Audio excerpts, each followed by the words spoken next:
sounds of the cheers. They're heading for home. It's too close to call. Here's the play of the plate. It's Bernie Brewer. Congratulations on winning the great mascot race.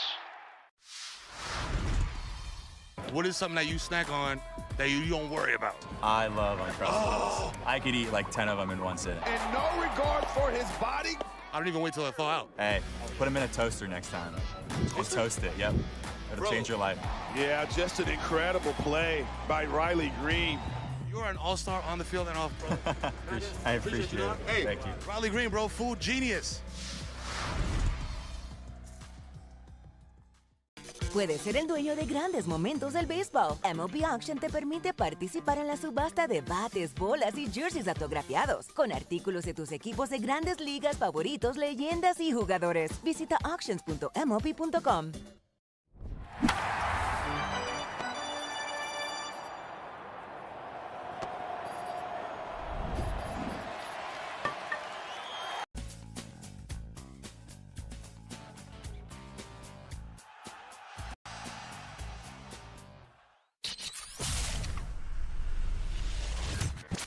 Braves country is Bronco country.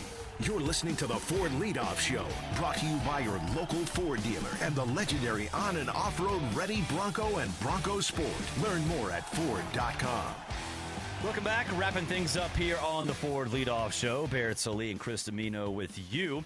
We'll send you up to the stadium. Ben and Darren will be on the call, 7:15 first pitch. Bryce Elder will be on the mound. And Chris, since the All-Star break, the Braves have been really solid from a starting pitching perspective, especially in the month of August. A 1.20 ERA by our starting pitchers in the month of August. The starting pitchers have allowed 3 or fewer runs in 18 consecutive games. So all of the uproar about starting pitching and having guys behind Chris Sale lately, and I'm talking about the last 18 games, the Braves have been one of the best rotations in Major League Baseball. It's been awesome to see the evolution of this group, and I'm hoping that it continues. And one-run games, again, we saw it this weekend. Yeah, they lost 2 or 3, but still, in one-run games, the Braves have been really good this season, 9-5 dating back to July 12th. All right, let's cash in on the baseball action with Prize Picks, the official daily fantasy sports partner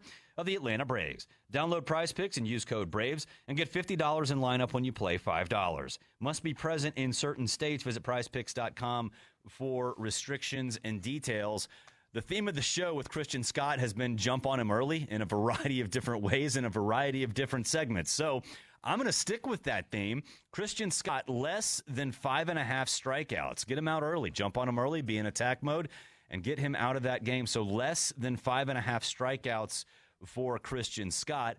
That usually translates to more at-bats for the offense, and Matt Olson will be a guy who gets more than 4.5 plate appearances. Those two, just simply those two, pay out 3.5x on Prize Picks. So I think what we're saying, and we've kind of been going down this entire theme all show long, is that we want this game to be an 8-2, 9-3 kind of laugher where the offense gets the job done. So Christian Scott, less than 5.5 strikeouts. Matt Olson, more than 4.5 plate appearances, 3.5x.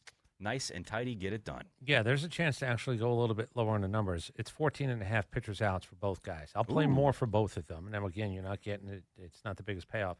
But Scott, more than 2.5 walks, that can actually bump me a little bit. And Scott and Elder, I like the idea of more than half an inning first run in this game as well. So at least one run in the first inning. Yes. I like it. That'd be fun. Again, attack mode, right? It's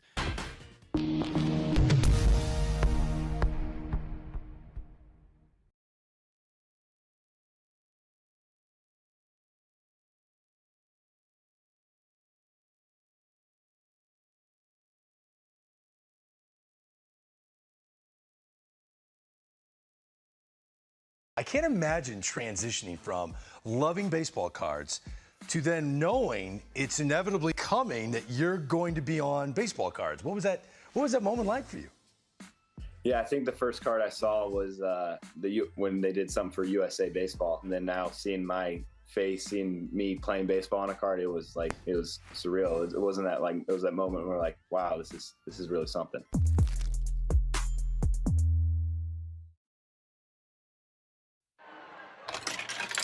Time for the great mascot race. Ready, set, go. And they're off. Look at them go, folks. They're neck and neck. It's a wild crowd. Down the home stretch. Here they come. Here's the play at the plate. It's Screech. Congratulations. You won the great mascot race. Contreras is chewing on the tape. Yeah, why use a pocket when you could just eat it? Who knew? Who knew boys of summer need a cup of hot soup bone broth? MIT, is that you? That looks like the catcher's play all the way. So Manny was going to make a double play, and in the way was the runner, Arias. I think it went off his glove and over the wall, and it's a home run for Torrens, who was not sure. That was bizarre.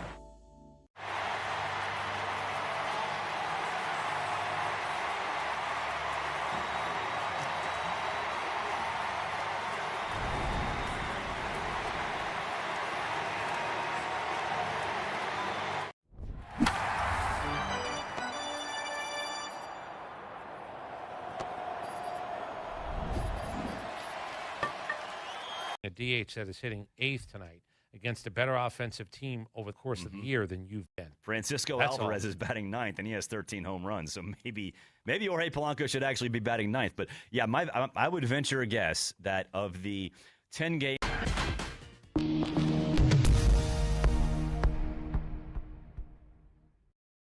And Francisco Lindor, you do not want to let him get hot either. We saw him have success down here in Atlanta the last time the Mets were down here. So just it's, again, a dangerous team that they've underachieved because they're supposed to be pretty darn good. And some of their guys, some of their high-priced guys that they expected to be a big part of this have been playing like it lately, and that's a big reason why they've won 5 of their last 6. There is relativeness to all this, whether it's your payroll, whether it's star power, whether it's what the expectations were. The Mets are on the very short list of who are the most underachieving teams in baseball this year. Yeah. It's the New York Mets.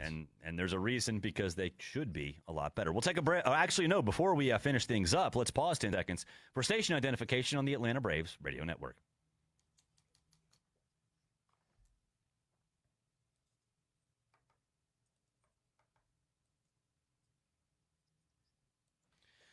Big crowd outside. Did you see the Michael Harris II football jersey? It looks pretty good. Yeah. Looks pretty good. Look, at the end of the day, if you're getting something, let's just say for free because you're showing up at a ballpark, it's always a good day. If it's something you can actually wear around, fantastic. What I've noticed is that the clothes giveaways have been more sought after than the bobblehead giveaways, because the Hawaiian shirt night was huge, too. Those hats, too. The straw hats are always a big one. Hat Cowboy hats or whatever the heck they're.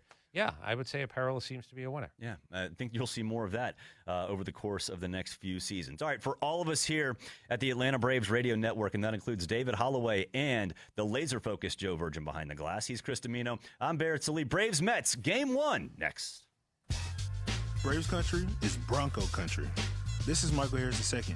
On or off-road, there's a lot of great and exciting places to check out. And the best way to do it is in the powerful, off-road ready Ford Bronco. See you out there. For great offers on a new Ford Bronco and Bronco Sport SUV, see your local Ford dealer. Proud sponsor of the Atlanta Braves. Bronco and Bronco Sport are trademarks of Ford or its affiliates. All rights reserved. When you need a lawyer after an auto accident, make the right call. I'm attorney Ken Nugent, and I'm based right here.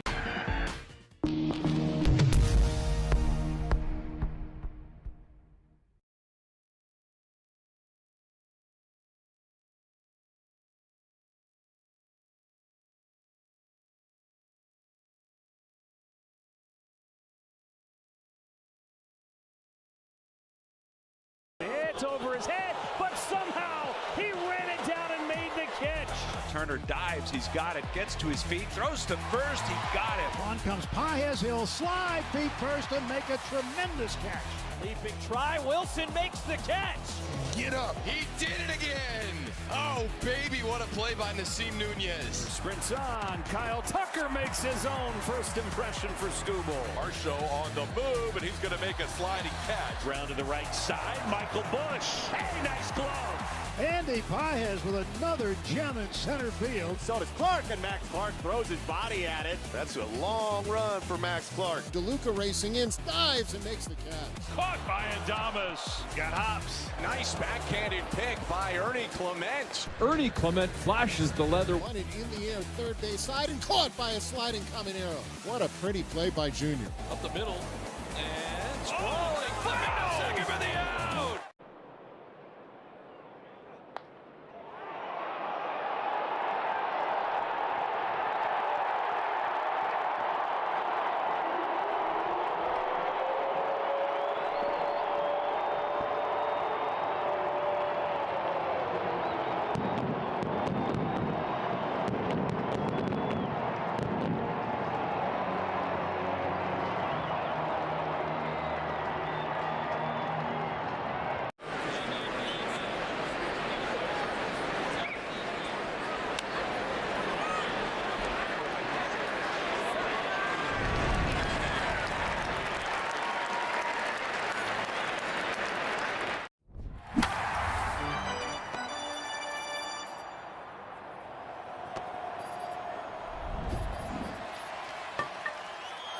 And a great team by your side can help you take your game to the next level. Truist Bank.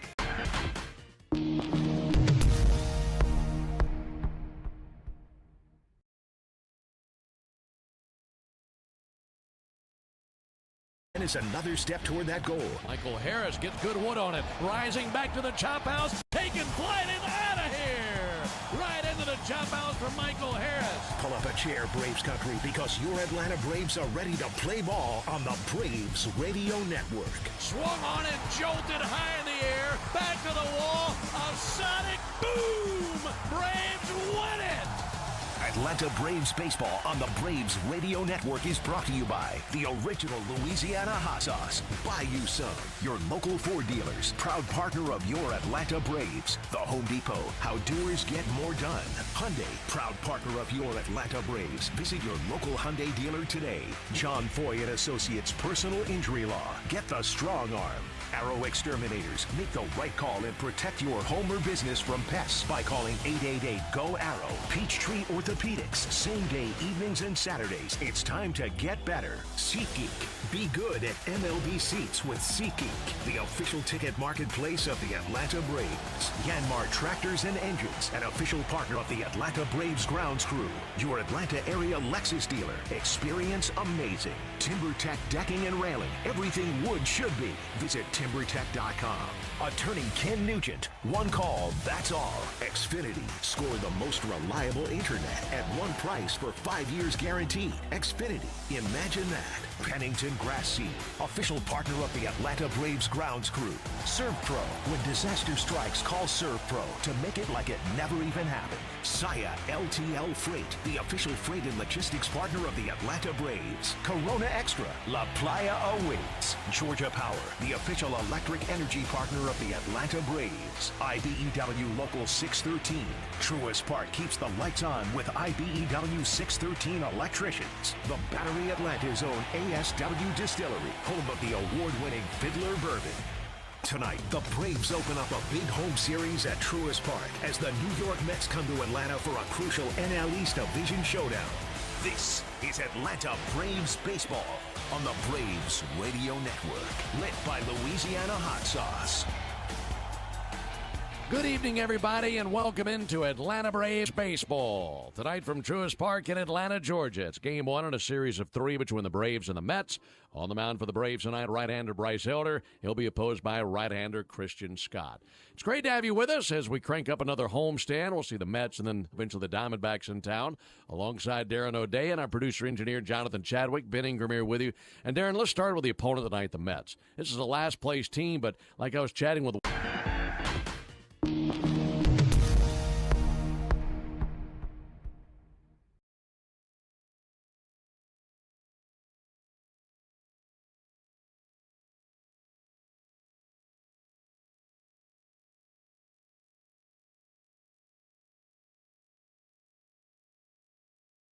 Kevin Gausman was outstanding against the A's last night. Dylan Cease will try to do the same. Cease was brought on board to not just help lead this rotation this season, but also into the Blue Jays' future. Just swing and a miss to retire the side. Cease gets Soderstrom. And he blows him away with a fastball for strikeout number 6. He's been striking out guys. There's no question about it. Blue Jays pitching's got some filthy stuff. And he rings up another one. That is 5 consecutive strikeouts and 9 in the game for Cease. That slider is virtually unhittable this afternoon for these Athletics hitters. 3-2, and he got him with a high fastball for strikeout number 12. This is a different fastball that we are seeing from Dylan Cease this afternoon. It has been electric all day. No, it wasn't not me. No, not me. They were talking accountability here. Not me. Vaughn was there, Terang was there, and none of them caught it. Well, because he's a sorcerer or whatever that thing is. Yeah, he's a wizard. Wizard. Got the hat. Okay. Smooth out there. Ford fan. He's like, I'm never going to see that hat again. That's a tough play for the fans too, right? You don't have, yeah, ouch.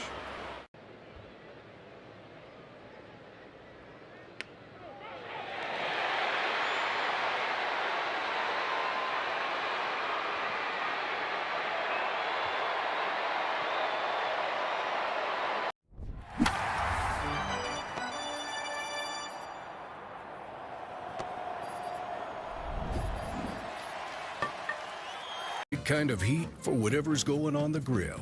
Hot dogs, burgers, and all those fully loaded brats. Grab the original Louisiana hot sauce for a taste that always hits.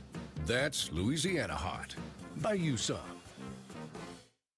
Hey Braves fans, summer is officially here, and you know what that means. Bugs, termites, mosquitoes, ants, and roaches will be out in full force. Luckily, you can trust the pros at Aero Exterminators to keep your home pest-free inside and out. Aero protects homes and businesses and is the official pest control provider of Truist Park and the Braves, so you know you're getting the best from the best. To set up a free pest inspection, call 888-GO-AERO or visit aeroexterminators.com.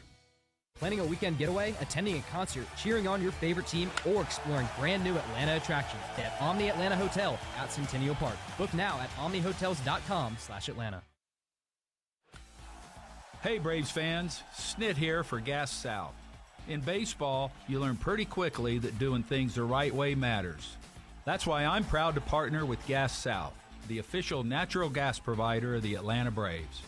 They've been serving Georgia for more than 20 years, putting customers first. Join today and get $100 in bill credits with no deposit and no hidden fees. Visit gassouth.com/Braves.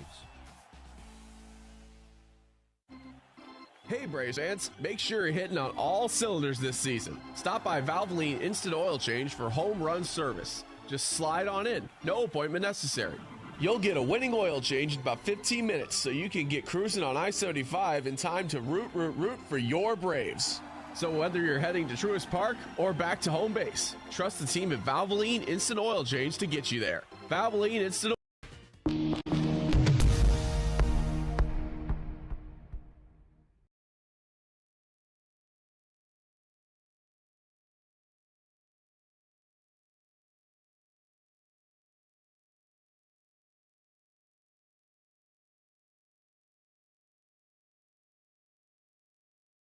Here comes DeLuca, closing, got it. Straight ahead, nice job by Johnny DeLuca. Snagged nicely by Young. Thornton gets over to cover, and they get the out. Makes a leap at the wall, and he makes the grab. A great catch by Julio. It is a long run, and Jeremy gets there right in front of the sliding Lamont Wade Jr. On the run is Crawford, and he makes the sliding grab. Diving stop Nunez from his knees, throws to Garcia in time for the out at first. Coming on for Osuna. He lays out and makes the catch. What a play, Alejandro Osuna. Diving stop, Miggy Rowe. He's still got it. Diving stop on one hop by Turner. To his feet, throws in time. Holy smokes. Mitchell coming on, slides and makes the catch. A nice play by G-Mitch out there in center field. Halpin going back on the run at the track, leaping up, and he makes the catch. What a play by Petey Halpin.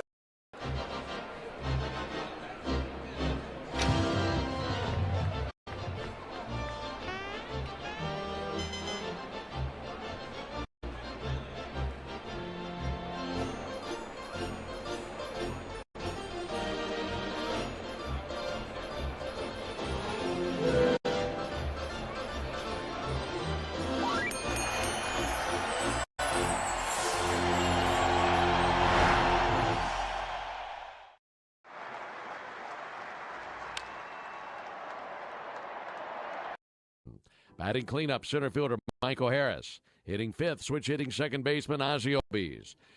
Ozzie will be followed by Mauricio Dubon, batting sixth and playing in left field. Hitting seventh, third baseman Austin Riley. Batting eighth, shortstop Jim Jarvis.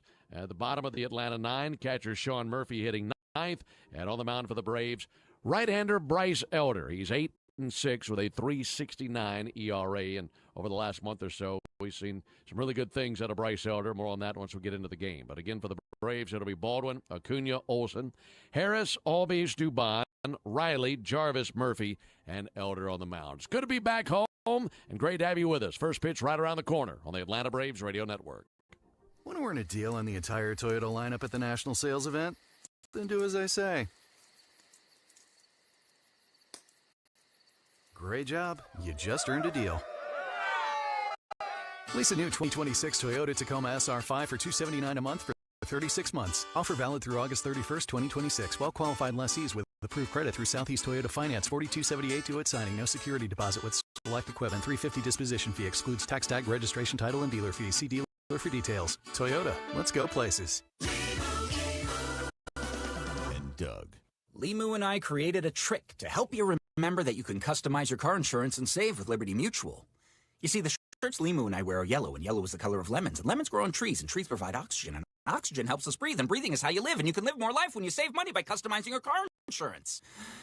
I agree, Limu. It's really quite simple. Only pay for what you need at LibertyMutual.com. Liberty, liberty, liberty, liberty. All value games at Truist Park get you $15 tickets, $10 parking, food and beverage offers, and more. Learn more at braves.com/value. Strike three. Good calls.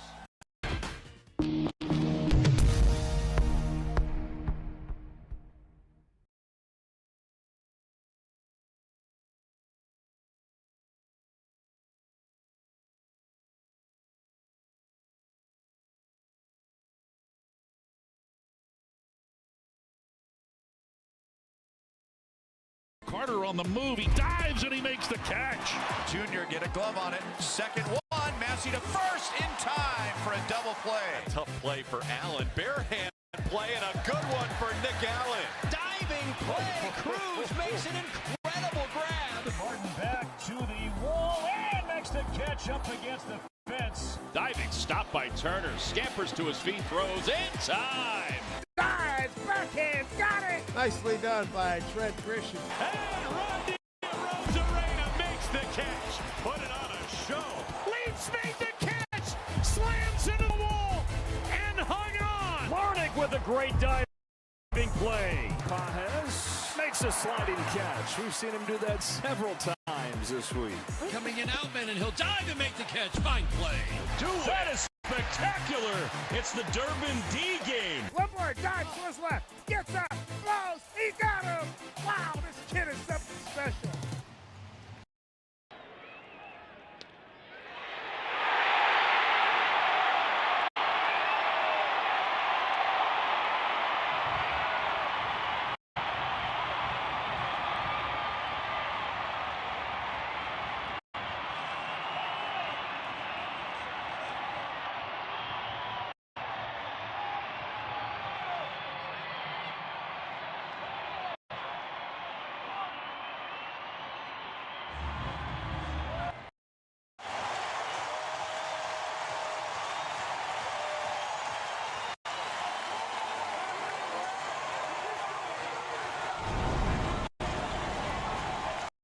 Pants, red lettering, red numerals outlined in navy, Braves across the chest on top of the tomahawk.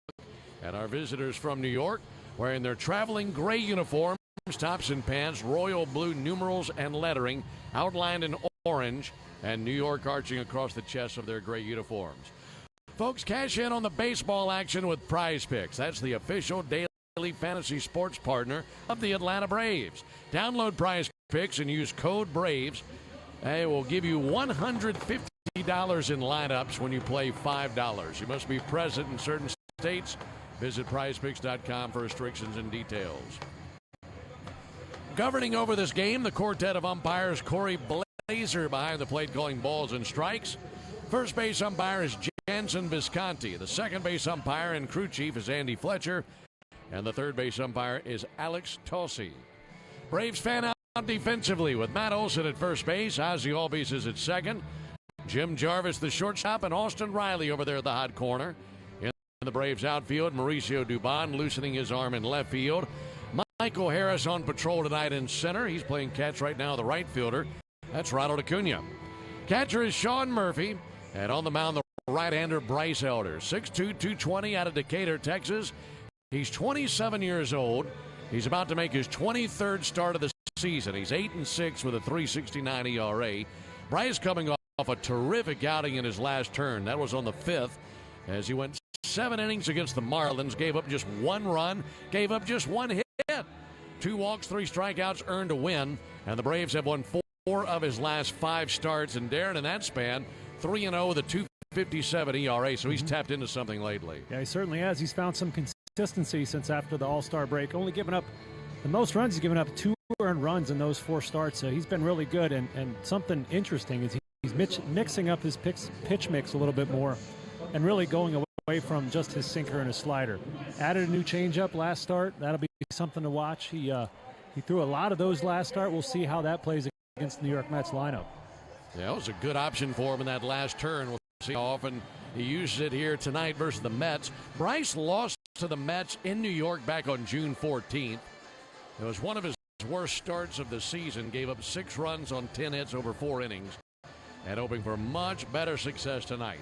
A.J. Ewing, the birthday boy, climbs in for the Mets. He's ready. So is Elder. And now for the ball game. First pitch is a ball outside. Starting up at 7:16 Eastern. 6:16 Central. And 90 degrees here in Atlanta. A.J. Ewing takes a strike on the outside corner. The time of the first pitch is always brought to you by Schumann Farms. Look for real sweet brand Vidalia onions from Schumann Farms in a store near you. 1 ball and 1 strike on A.J. Ewing. Ewing, a .262 hitter, got some thumps, 7 home runs this year.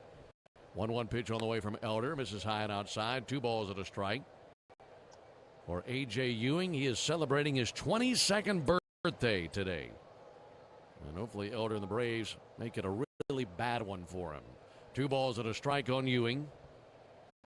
Left-handed batter, swings and rips it down the right field line, a base hit. That rolls to the edge of the warning track and all the way to the wall.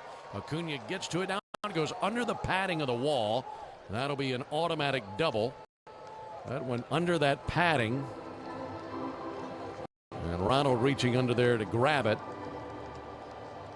So that'll be a double. Fortunately, he had his mind on 3 bags there. He sure did. Yeah, might have saved the Braves a base. Ewing got a cutter up. And that's an important pitch for Bryce. That was actually a good location.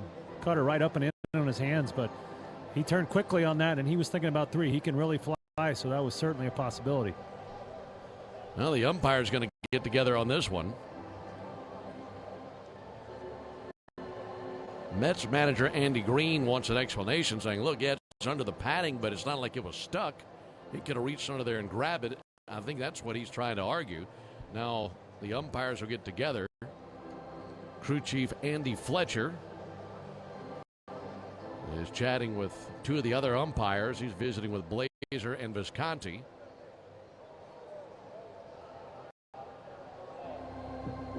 All right, so Andy trying to get his microphone turned on. All the field was, the ball was lodged in the outfield wall. New York is telling you. You want to try that again? They're looking looking at this. He says the call on the field is that the ball was lodged under the outfield wall. So what are we reviewing? How can you assume what base he would stop at? The ball goes under the padded wall, and the entire baseball is under that padding. So it's not like Ronald could just reach down there and get it. He couldn't see it. He could reach down there and feel around for it. But the entire ball is under that pad, which is probably 3 inches off the ground. And I don't see how this could be anything other than a double. That reminds me of one of my best invention ideas I ever had, Ben. This should be good. Pitchers spend a lot of time in the outfield shagging balls during batting practice. But what if we just put a trough around the bottom of the wall, and it was like the bowling alley where the balls get returned back to the bucket in center field? I think you should work on that this offseason. And then during the game, we cover it up. Now we got a regular field. Many hours spent out in the outfield thinking about that system and how it would work. Startup costs, business plan, all that good stuff. I bet your mind drifted to a lot of different things when you're shagging. Oh, yeah. I spent a good proportion of my life standing in the outfield just killing grass. All right, watching the replay, the ball goes completely under that bottom pad.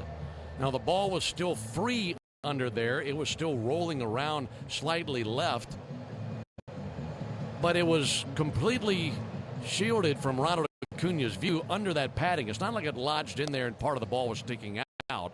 It went completely under the pad, disappeared from Ronald's sight, and it wasn't lodged in there per se, but it was so far back under there that I don't see how Ronald would be able to look down and find it, other than bending over and seeing exactly where it may be. Almost like when you're a kid and the ball rolled under the car. Yeah. Or you drop your keys in the car and they're under your seat somewhere, and you got to find them. I mean, you're right. He definitely could not have seen that ball from right next to the wall there. This is an interesting review. So what we're technically reviewing is if this is going to be 2 bags or 3. I mean, it's obviously a base hit for A.J. Ewing, and Ronald made no attempt. I think if he had made an attempt to go get the ball, then it's still alive. But the second it went away from Ronald's side of the line of sight and he throws his hands up in the air, I think he's got a case because the ball went under that padding and he couldn't see it. And I think it has to be dead, no different than if it went into the ivy at Wrigley Field and an outfielder lost where the ball was. Yeah, it was like an Easter egg hunt out there. And the fact that they're still looking at this is a head scratcher to me. He never even made it all the way to third base. Ewing turned around halfway to third.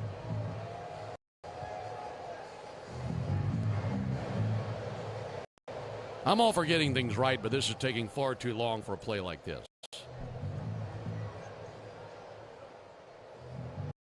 Well, to kill time, you want to talk about my other invention ideas? Yeah, fire away. None of them were as brilliant as that one, I'll be honest. Yeah, that's one that I'm sure, went back to multiple times thinking, okay, how can this be better? How can I make this take place? I think if somebody did invent that, the pitching staff would pool money together and buy it for the team. Well, here's the thing. You're icing Bryce right now. I mean, Bryce Elder's just standing out there, and sure, he's firing a warm-up pitch every 40, 50 seconds, but this is just taking far too long for a play like this. Now let's go down to the field. After review, the ball on the field is overturned. The ball was not lodged under the wall. It was sitting underneath the padding, not lodged into the padding. The runner has been awarded second base. New York will retain their challenge. So they're giving him second base, which he already had, correct? I mean, he just came out and said the ball wasn't lodged under the wall, that it was under the padding. So they're giving it second, and Andy Green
in June. It's the only time they've ever beaten him.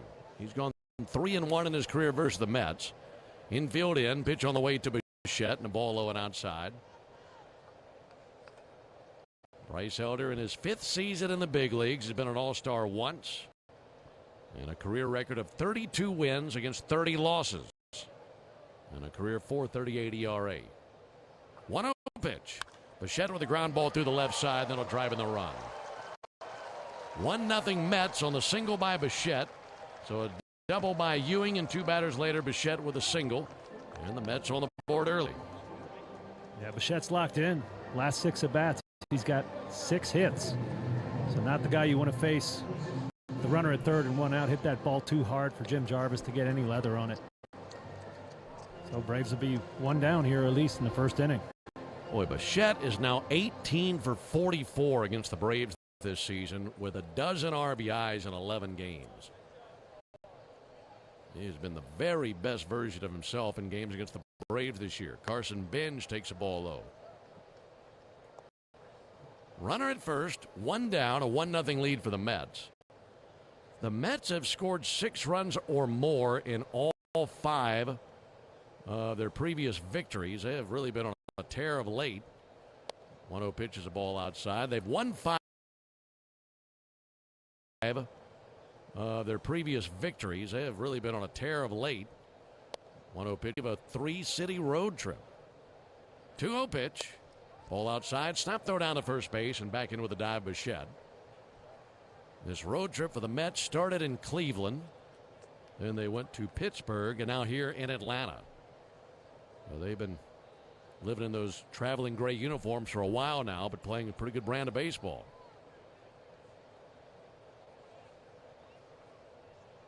3-0 pitch. Swung on, missed. Had a green light, went after a sinker and missed. 3-1. And you mentioned those offensive numbers. Those are 2 good pitching staffs in Cleveland and in Pittsburgh. And you just knew this lineup. You know, you look at the names in the lineup and the zeros in their bank accounts, and you know at some point they're going to crank it up. 3-1 to Bench in for a called strike. Bunch of zeros in there, by the way. A lot of zeros and plenty of commas.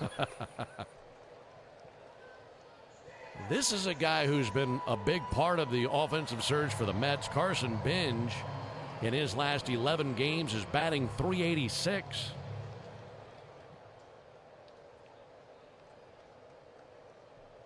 There goes the runner. 3-2 pitch. And ball 4. Throw down to second base, and they got him. There was no strike call there. Was that not a 3-2? So it's ball 4, runners at first and second. It would have been worth a challenge of the pitch, to be quite honest. I thought it was a good pitch. I mean, they throw down to second, and they say that he's out, but that was a 3-2 pitch in ball 4. And that pitch was a strike all day. Should have been a strike him out, throw him out, double play. Yeah, on the replay clearly caught the top inside corner of the zone. I know Sean Murphy's just thinking about throwing it to second and getting that running base runner, but you got to tap your helmet, buddy. So instead of a strike him out, throw him out, double play to end the inning, it's a walk. Now there's a ball high to Jared Young. And now Murphy's going to trot out there to the mound. That's really tough. Top of the first inning for Elder. I mean, he has the long delay with the ball under the padded wall in right field. And then that's a play that should have had him off the mound and isn't. I wonder if Bryce thought about challenging there. Right, because Murphy's thinking about making a good throw to second.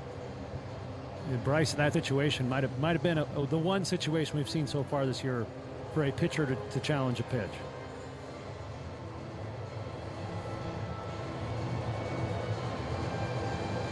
On top of that, I thought it was a good enough pitch for Corey Blazer should have just called it a strike to begin with. That's a good point. I mean, is he too locked in on the ball going down to second base? Ball and no strikes on Jared Young. See if Elder can get a ground ball here in turn 2.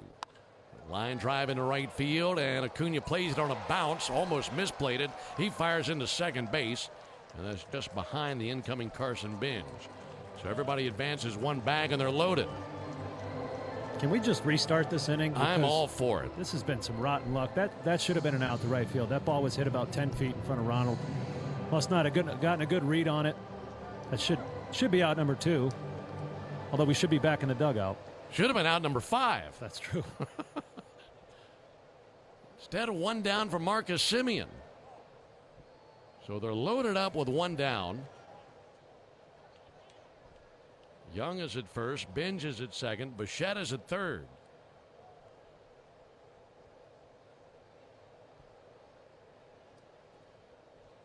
Elder goes to work on Semien and misses low and outside. 1 ball and no strikes.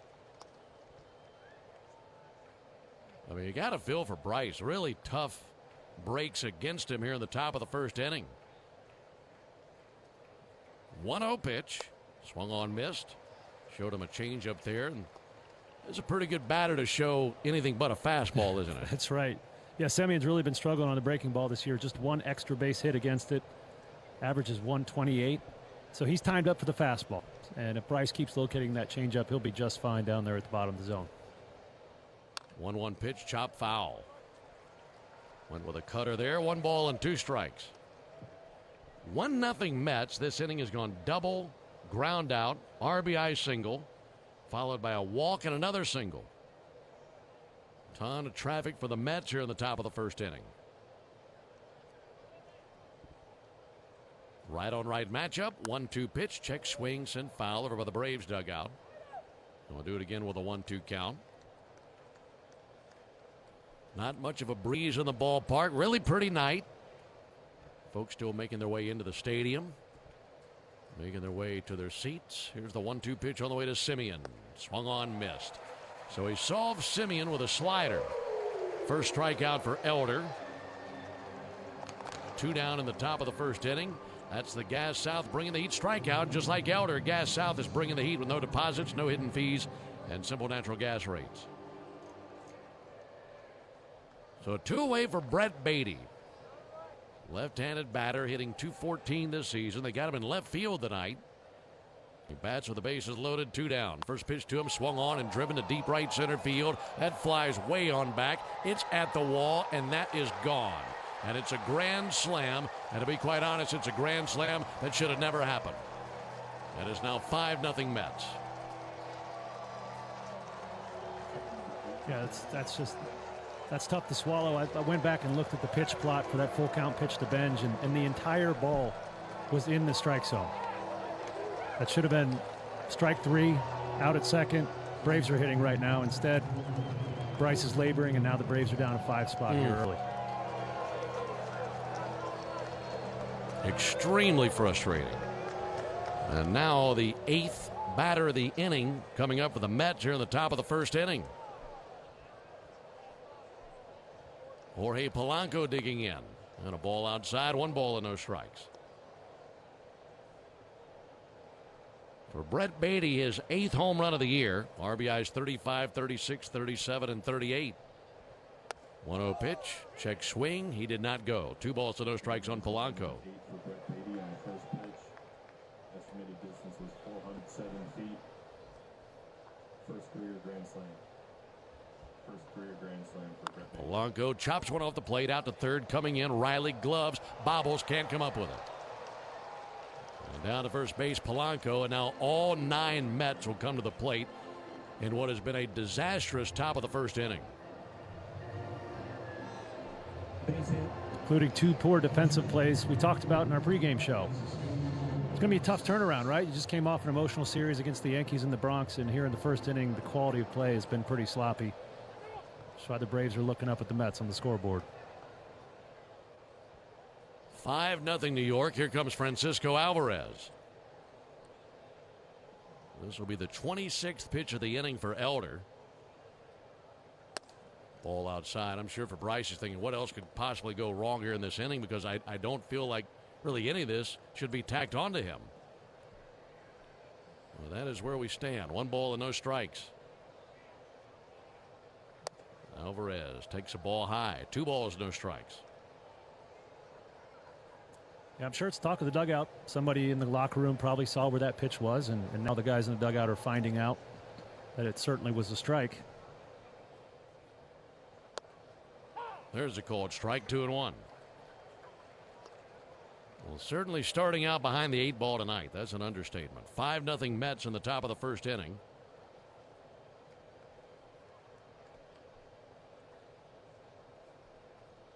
2-1 on the way, and there's a lob into left, down for a base hit. Down to second base for Polanco.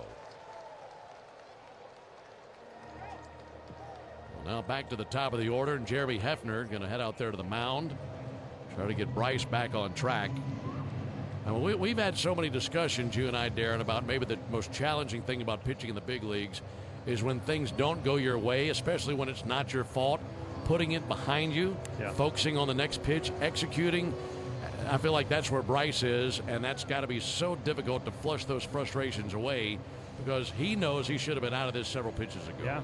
Yeah, you're absolutely right. And going back to my career, one of the worst days of my career was after a non-call on a check swing. I proceeded to give up home runs at back-to-back at-bats, and that was year 10. Bryce has a great mentality on the mound. He's a good personality for moving on from those sort of mistakes or those misfortunes, but it happens to everybody, and you have to learn from it. A.J. Ewing fouls one back. He started all this with the double to the wall in right field. Eventually scored on the base hit by Bichette, and then after that a grand slam by Beatty several batters later.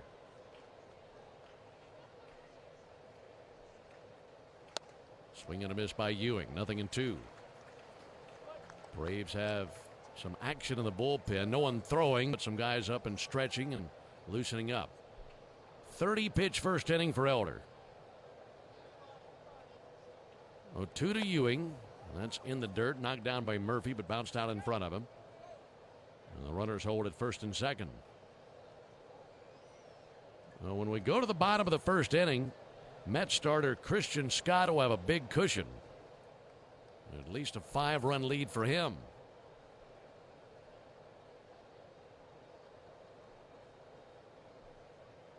Elder at the belt, glances second, 1-2 pitch, and he misses low with a fastball. They get 2 balls and 2 strikes on Ewing. Elder, a tug of the jersey, takes off the cap. Mops his forehead. Now looking back into his catcher, Sean Murphy. 2-2 pitch in the air to right field, pretty deep, but Ronald Acuna is there. Ronald has it for the out. But 10 Mets come to the plate in the top of the first inning. Half of them score on 6 hits. The biggest hit, the grand slam by Beatty. We go to the bottom of the first inning. Mets 5 and the Braves coming up when we come back.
Into the bottom of the first inning, it's 5-0 Mets. It'll be Baldwin, Acuna, and Olsen due up versus Christian Scott. Here's the leather for New York. Jared Young is at first base.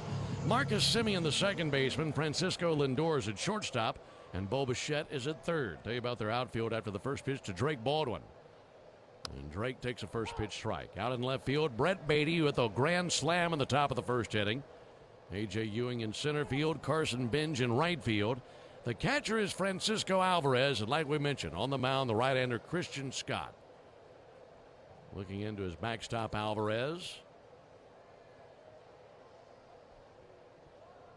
Right-hander steps and brings it. And that'll be sent down the left field line, but slicing foul and out of play. 0-2 on Baldwin. Scott, 6'4", 215. He's out of Fort Lauderdale, Florida. 27 years old. After he graduated high school there in Fort Lauderdale, went to Gainesville to play for the Gators. And he's making his 17th start of the season. He's 3-3 with a 3.15 ERA. 0-2 to Baldwin, and he cracks it hard to the gap in right center field. Down for a base hit and cut off on the warning track by Benj. By the time he sends it in, Baldwin standing at second, and it's a leadoff double. Beautiful swing by Baldwin. Got a high curveball there from Scott. And that's what you're going to have to do. You're going to have to chip away at this. But you might not get all 5 back here. But you feel good if you can possibly get 2 out of this. Drake sets the table very nicely with a leadoff double. Trying to get something going of their own here at the bottom of the first inning. Here's Ronald Acuna. First pitch to Ronald is a ball inside. Last time Scott was on the mound was on the 5th at Cleveland. Gave up 3 runs on 6 hits over 5 innings. Walked 2, struck out 7, and got a no decision in a game the Mets won. 1-0 to Acuna. He swings and misses at a fastball low and outside. These Braves batters have seen him a few times and should be very familiar with his catalog. Yeah, interestingly enough, this is his 3rd start out of his last 7 against the Braves. So he should be familiar with his pitch mix. And that big 4-seamer leads the way. 1-1 pitch. Acuna, a funny swing, couldn't hold back on the cutter. 1-2. 4-seam average is 96. We saw it up to 98 last time he faced him. Features a sweeper and a cutter heavily too. So those 3 pitches make up about 90% of his offerings. Also will mix in a curveball, a split, and a sinker for those last 10%. But that 4-seamer at the top of the zone, that's tough to catch up to and tough to lay off of. 1-2 pitch. Acuna check swing, laid off the sweeper. 2 balls, 2 strikes. A late appeal down the first base line. Jansen Visconti says he did not go. Well, the last time we saw Scott, it was 2 starts ago for him. And while the Braves won that game, Scott was very good in that game. 2-2 pitch. Acuna swings and misses at a cutter for strike 3. First strikeout for Christian Scott. 1 down. And Matt Olson coming up to the plate. 2 starts ago, he lost to the Braves 1-0. And that was the game that really started the hot streak for the Braves. That was the first win of that 8-game winning streak when Chris Sale was on the mound and beat the Mets 1-0 in the second game of a doubleheader. Matt Olson sees one drift inside. 1 ball, no strikes. In that game, he really attacked the Braves with that 4-seam fastball. 10 out of his 14 whiffs were with that pitch. So yeah, it's a challenging pitch to lay off of, like I said, because it looks so good at the top of the zone, but it has some great characteristics where it rides through the strike zone. 1-0 to Olson. Just missed away with a fastball. Ozzie Albies and Michael Harris have both hit home runs against Christian Scott this season. 5-0 Mets, bottom of the first inning. Baldwin at second, 1 down. Here it is to Olson, taken for a strike. Showed him the cutter there. Mets have gone 11-5 this season in the games that Scott has started.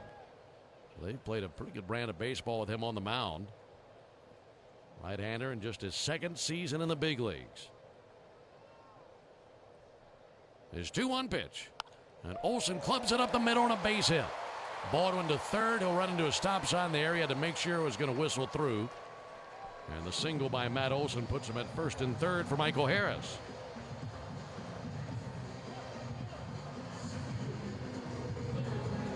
There was another hanger about belt high. Seeing where that pitch was, he's lucky that's just a single. Yeah, you're right. It's a good point. If it broke right back to the middle of the strike zone, Matt Olson was ready for it. I thought we could have sent Drake there. But that's all right. We don't want to give up any outs on the bases. We've done enough of that lately. Yeah, trailing 5-0, you can understand them playing that a little bit more conservatively. especially with Harris climbing in, who's taken Scott deep this season. Scott deals, and Harris takes a ball inside. 1 ball and no strikes on Michael Harris.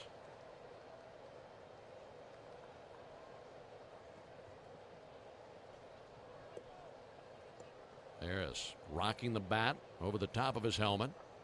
Runners take their leads at first and third. Strike over the outside corner, got the cutter over. You mentioned it's Scott's second year in the major leagues, and in all 25 of his starts, he's given up 4 earned runs or less. So one of the last guys you want to spot a 5 Johnny in the first inning. Time to change that. Need a big night tonight. Try to come back and erase this 5-run deficit. 1-1 swung on miss. Went after a high fastball, 1-2. Really cool promotion tonight at the ballpark involving Michael Harris. It's Michael Harris football jersey night. And lots of fans here in the ballpark wearing a football jersey that is red but in Braves colors. Has the tomahawk on the sleeve and Michael Harris's number on the back. Waiting on the 1-2 pitch. Here it comes. And he swings and misses late on the fastball. And Harris strikes out. We saw a similar promotion earlier in the year with the soccer jersey for Drake Baldwin. And then later in the season, there will be a Braves basketball jersey with Ronald Acuna's name on the back. I love the football jersey. That's neat. I was just thinking if I had a jersey. Not that I was ever good enough for the Braves. What do they do, like a ping pong jersey? That's the next sport I'm best at. So Drake had a hockey jersey, right? That's right. It was the hockey jersey. You're right. You're right. There was a soccer jersey. There was. I got that mixed up. Ozzie Albies takes the ball outside. 1 ball and no strikes. A lot of jerseys this year. Yeah, great promotional schedule for sure. 5-0 Mets. We're in the bottom of the first inning.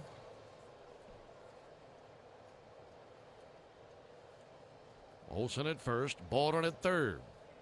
1-0 Albies. Missed a little bit high with a fastball. Christian Scott, as we mentioned, out of the University of Florida, 5th-round choice of the Mets in 2021. And for a time was their top pitching prospect until he was passed by Nolan McLean, who will be pitching tomorrow. 2-0 pitch, nestled in over the outside corner. 2 balls and a strike. The Braves need at least 1 run here. Got to answer that really rough top of the first inning.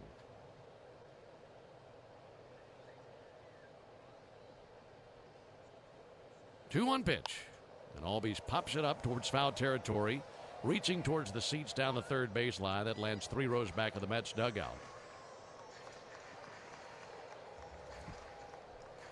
Scott up to 20 pitches here in the bottom of the first inning.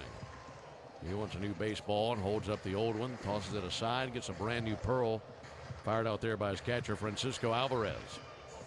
Yeah, good job, Braves hitters, making him work here. Last start we had, both he and Chris Hale, it was like a race to see who could throw the fewest pitches to get through 5 innings. 2-2 pitch, high and outside, 3-2. And as a result, in that last start against the Braves, Christian Scott threw a career-high 6 innings. And it's the only start of his season he's completed 6. So hasn't been very efficient this year. And so far, nothing like what took place the last time he was facing the Braves. Olsen gets a head start here from first base. 3-2 pitch, bounce foul.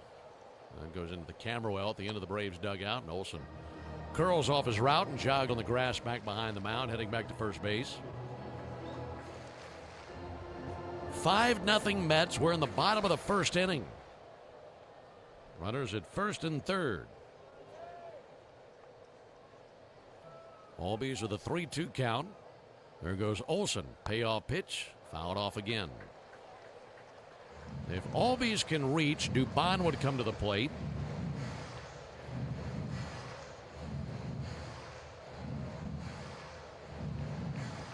Inning has gone double strikeout, single strikeout.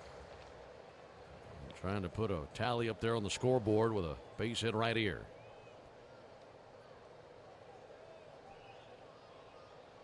Again, the 3-2. He swings and pops it up towards foul territory to the railing of the Braves dugout is Jared Young. And he runs out of room. That bounces about 5-6 rows back to the Braves dugout.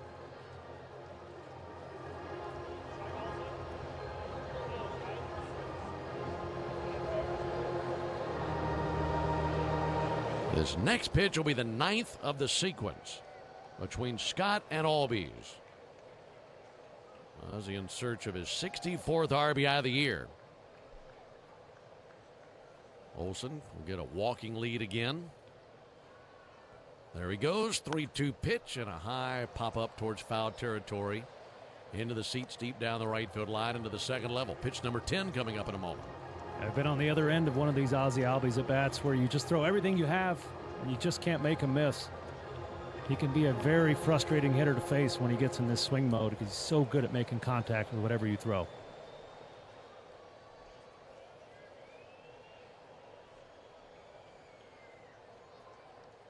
Scott right at the belly. Olsen goes 3-2, pulled foul again down the right field line. All right, here's the wild thing. I mean, how many pitches did Bryce Elder throw in the top of the first inning? 31, 32, and gave up 34. 5 runs, 34. Scott himself is about to throw his 27th. Wow. As he fighting him, this is about to be the 11th pitch of the battle. Again, the 3-2 inside, and it grazed him. Either way, ball 4. And down to first base for Ozzie Albies. That'll load them up for Mauricio Dubon. And wouldn't it be something if the Braves hit their own grand slam here in the bottom of the first inning? That's a heck of a bat by Ozzie there. Summer 2020 was a strange year. We didn't have spring training, right? So we had summer camp here at Truist where we're just facing our teammates. And I had an at-bat like that against Ozzie where I think I threw 12 or 13 pitches in a scrimmage, and I decided I was finally going to throw a knuckleball and see if I could just get him out. Well, it didn't go as planned because I caught a spike on the mound and fell over. I think he laughed so hard he forgot about the at-bat. But yeah, that's a great at-bat right there to bring up Mauricio Dubon. Well, you have got the right guy to the plate for this situation. Mauricio Dubon has been crushing the baseball with 2 down and the bases loaded this year. He's been great altogether with runners in scoring position.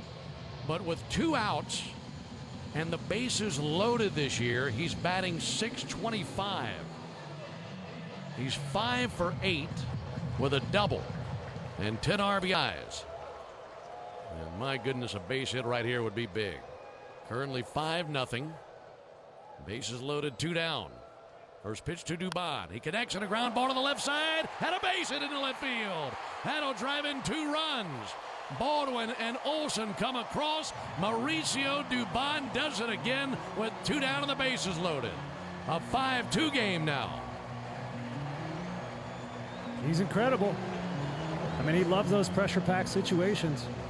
2 out RBIs win you games, and you have to be on your best if you're down 5 early. Those are a big 2 runs. Inning continues for Austin Riley. And for Dubon, RBIs 59 and 60 this season. This will be the 29th pitch of the inning from Christian Scott. Here it comes to Austin Riley. And Austin takes a called strike. And now the Mets have action in their bullpen.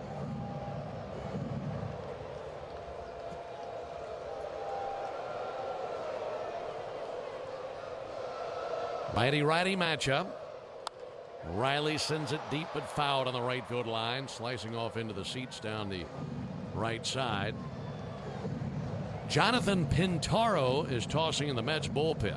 I mean, when's the last time you saw a game where both teams had action in the bullpen in the first inning? Looking like one of those days, Ben.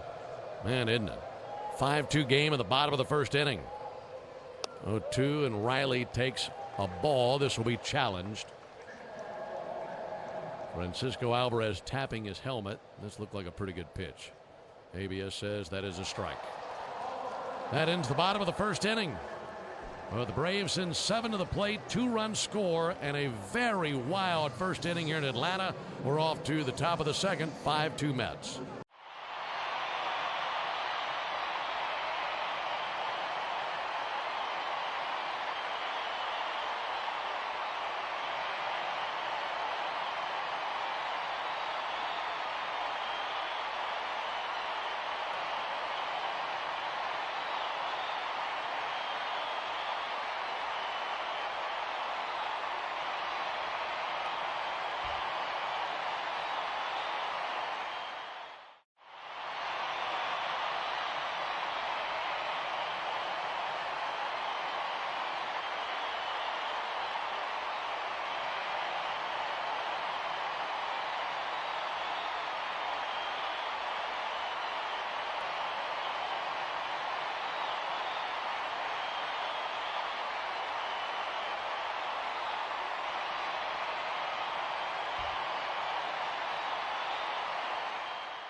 Into the top of the second after a 40-minute first inning. A lot of action in the first. 5 runs for the Mets in the top of the first inning, including a grand slam by Brett Beatty. And then 2 runs for the Braves in the bottom of the first inning. So it is a 5-2 Mets lead as Lindor leads off at the top of the second. First pitch he sees is a ball high and outside, as it will be Lindor, followed by Bichette and Binge. 1-0 pitch is a strike on the outside corner. 1-1.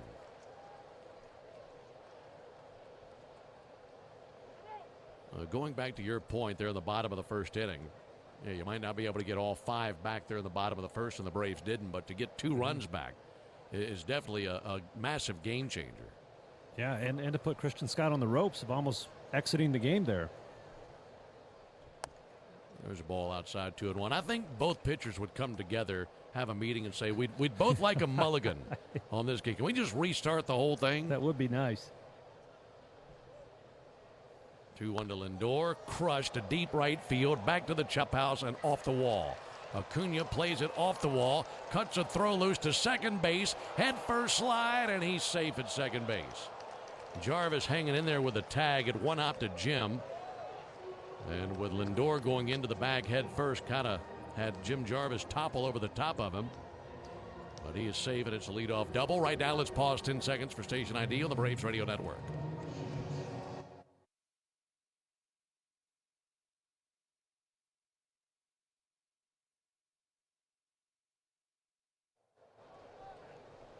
Five runs on 7 hits for the Mets, 2 runs on 3 hits for the Braves as we're in the top of the second. Bo Bichette drove in a run back in the first inning. Takes a called strike here. Folks, the original Louisiana hot sauce keeps the flavor bases loaded with 3 simple ingredients: peppers, vinegar, and salt. And flavor that always hits is exactly why the original Louisiana hot sauce is the official hot sauce of the Atlanta Braves. That's Louisiana Hot. Buy you some. 0-1. Weak ground ball to short. Jarvis has it. Back to second, Lindor. Throw across to Olsen is a good one, and 1 down. Yeah, beautiful sinker in on the hands of Bichette. Served him a jam sandwich there. That thing started right on the inside rail of the strike zone and darted about 6 inches in. That's what you have to do to Bichette, who's such a hot hitter right now and feasts on breaking balls and change-ups. So you really got to show him that old number 1. A good selection there. 1 down for Carson Binge. Dancing off a second base, Lindor. Elder's pitch is a called strike. I guess when you're in the situation that Bryce is in right now, the only thing you can do and continue to tell yourself to do, just execute the next pitch. That's right. I mean, that's what you do when you're going good, and because you're not even thinking about it, and you have to go back to that game plan when you're struggling. Well, 1 fouled back, 0-2. Because you can't change anything that's already taken place. No, you can't. As frustrating as it is, and he knows that pitch to Benj last inning was a strike. You know, he's been told on the dugout, so it's really going to test his mental fortitude to get back in the game here and help his team out.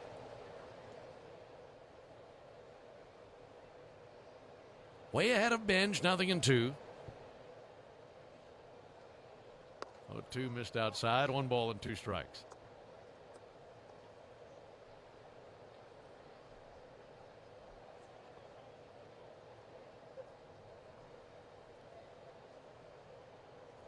It was Benj who walked in the first inning. He swings and misses here. Changeup got him. Second strikeout by Elder. Elder probably thinking that's actually the second time he struck out Benj. Yeah, right. Beautiful changeup there from Bryce. We talked in his last start. He changed grips 3 starts ago to a straight changeup, and I talked to him. He said it's because he can control it better, and he's throwing it when he wants for a strike at the bottom of the zone, and then like that one down below the zone for a swing and a miss.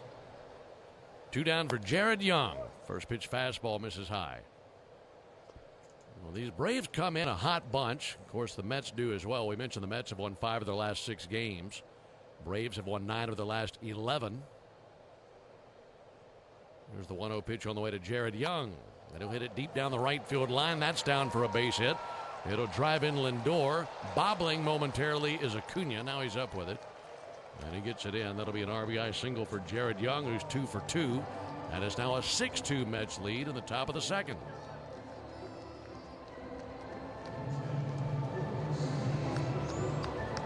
That was a spinner belt tie on the inner third, and he was able to get the bat to it, send it down the right field line.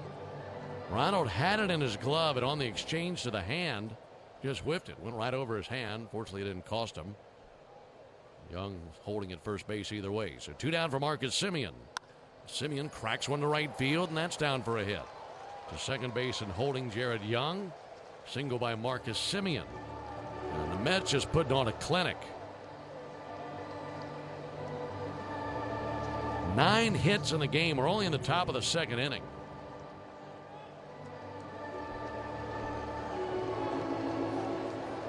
It's the 3rd hit this inning.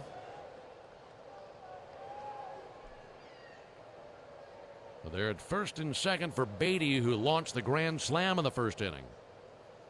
First pitch to Beatty. Touched the outside corner with a fastball. 0-1. Elder closing in on 50 pitches for the game as we're in the top of the second inning. Looking into Sean Murphy. A 1 pitch. Miss with a fastball.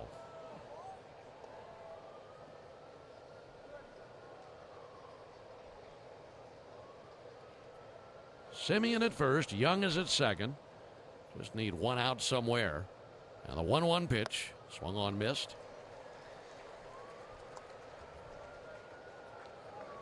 Elder, a tug of the cap.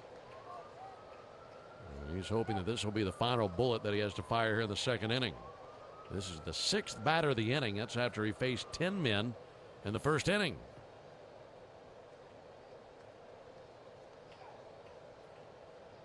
6-2 Mets, top of the second.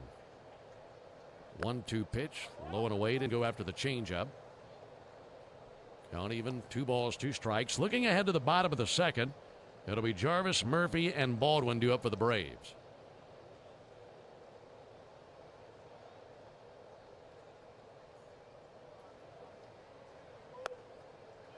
Two is a little bit low of the fastball. Count has run full on Beatty, and if he walks him, Polanco would come to the plate. Semien and Young can get a head start here from first and second. Elder brings it. 3-2 fouled off the gear of Sean Murphy. Do it again with a 3-2 count. Yeah, Elder's looking at the 3rd time through the Mets lineup in the 3rd inning. That's assuming he can get out of this top of the second here. It's not ideal. We know that batters tend to get better and better the more at bats they see a starting pitcher throughout the game.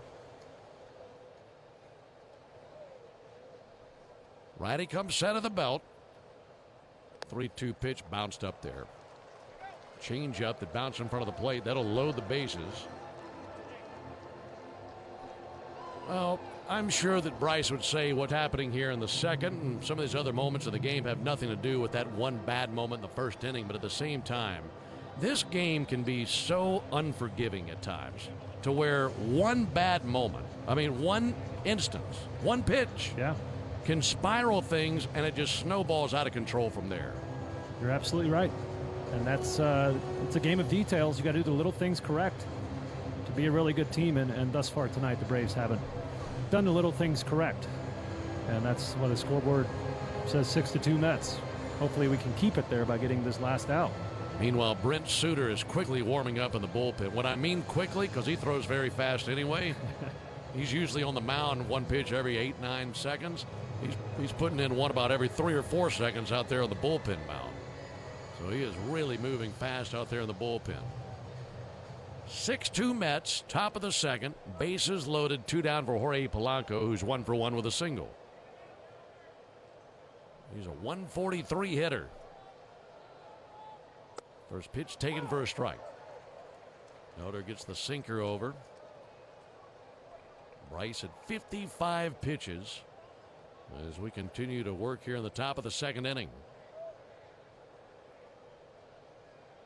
Polanco with a bounce to the first. Olsen has it on a chest-high second bounce. Takes it to the bag. There's the 3rd out. So the base is left loaded, but the Mets with 1 more run. And they strand 3. We go to the bottom of the second inning. 6-2 Mets.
And at the bottom of the second inning, it's a 6-2 lead for the Mets. Great to have you with us, alongside Darren O'Day and our producer-engineer, Jonathan Chadwick. Ben Ingram here with you from Truist Park as Jim Jarvis leads off.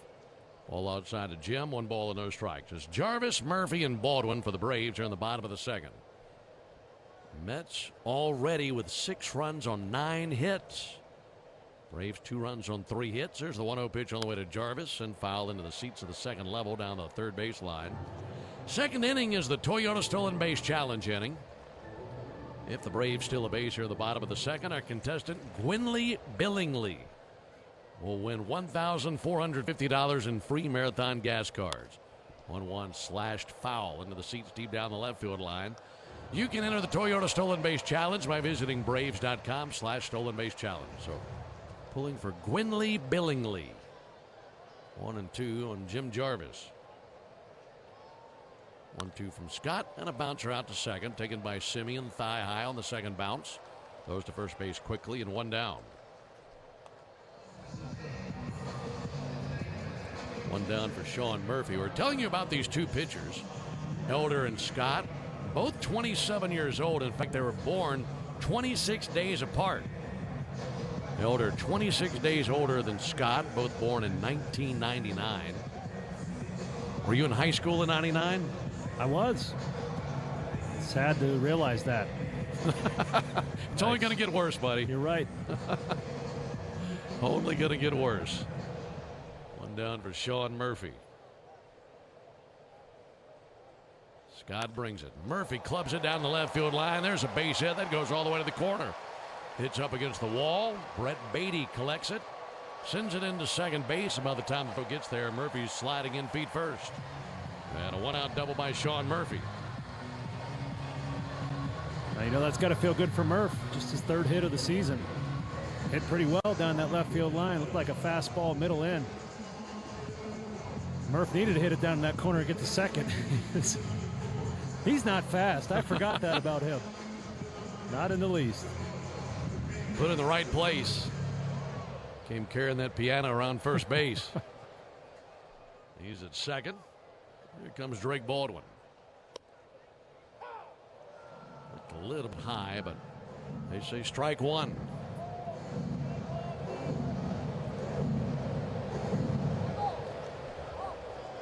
Ronald Acuna swinging a weighted bat on deck. 0-1 to Baldwin. And Drake with a fly ball to deep left field, but Beatty drifting to his right. Shy of the warning track, has it for the out. 2 down here in the second inning. I don't think any manager would ever enjoy getting a game like this, especially on the Braves side of things, what I'm talking about, trailing by 4 runs early. However, the last time you want it in a series is game 1, where you're thinking about going into your bullpen first few innings of the first game of a series. And the challenge that brings, not just for the rest of this game, but the rest of the series. Pitch on the way to Ronald Acuna, and he swings and misses. The benefit for the Braves is they at least have an off day Thursday of this week. They do. But it's been a challenge with how often the Braves have had to use that bullpen. You're certainly right. A lot of 1-run games. Starting pitching's been really good recently, but those 1-run games tire out your bullpen. Murphy a lead at second. And he hits one to deep right field on the rise to the wall, and that'll be caught on the track by Binge. Just couldn't quite get enough juice on it to get it to the bricks, and Binge had just enough room to get back there to the wall to make the catch. And that ends the bottom of the second. Braves get a double, nothing more. We go to the top of the third, 6-2 Mets.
Ben and Darren with you here at Truist Park. We go to the top of the third inning where the Mets lead the Braves 6-2.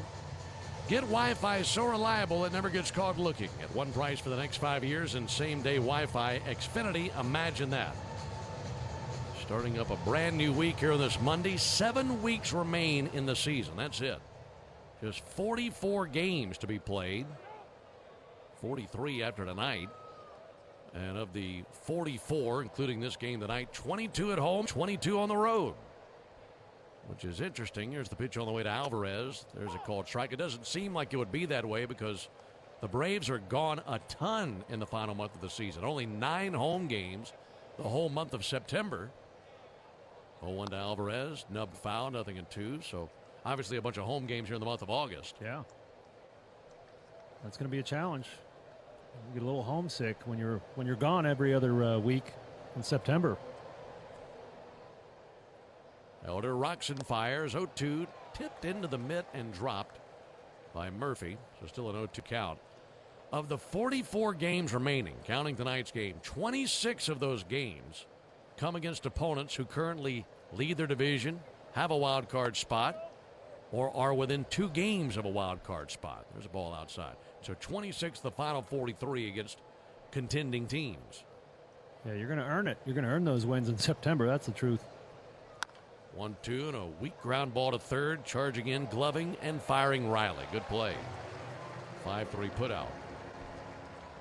And I felt like what took place over the past weekend was a really good taste, a sample of what you're going to see in September and then, of course, in October. Yeah, it's hard to beat a weekend series in the Bronx.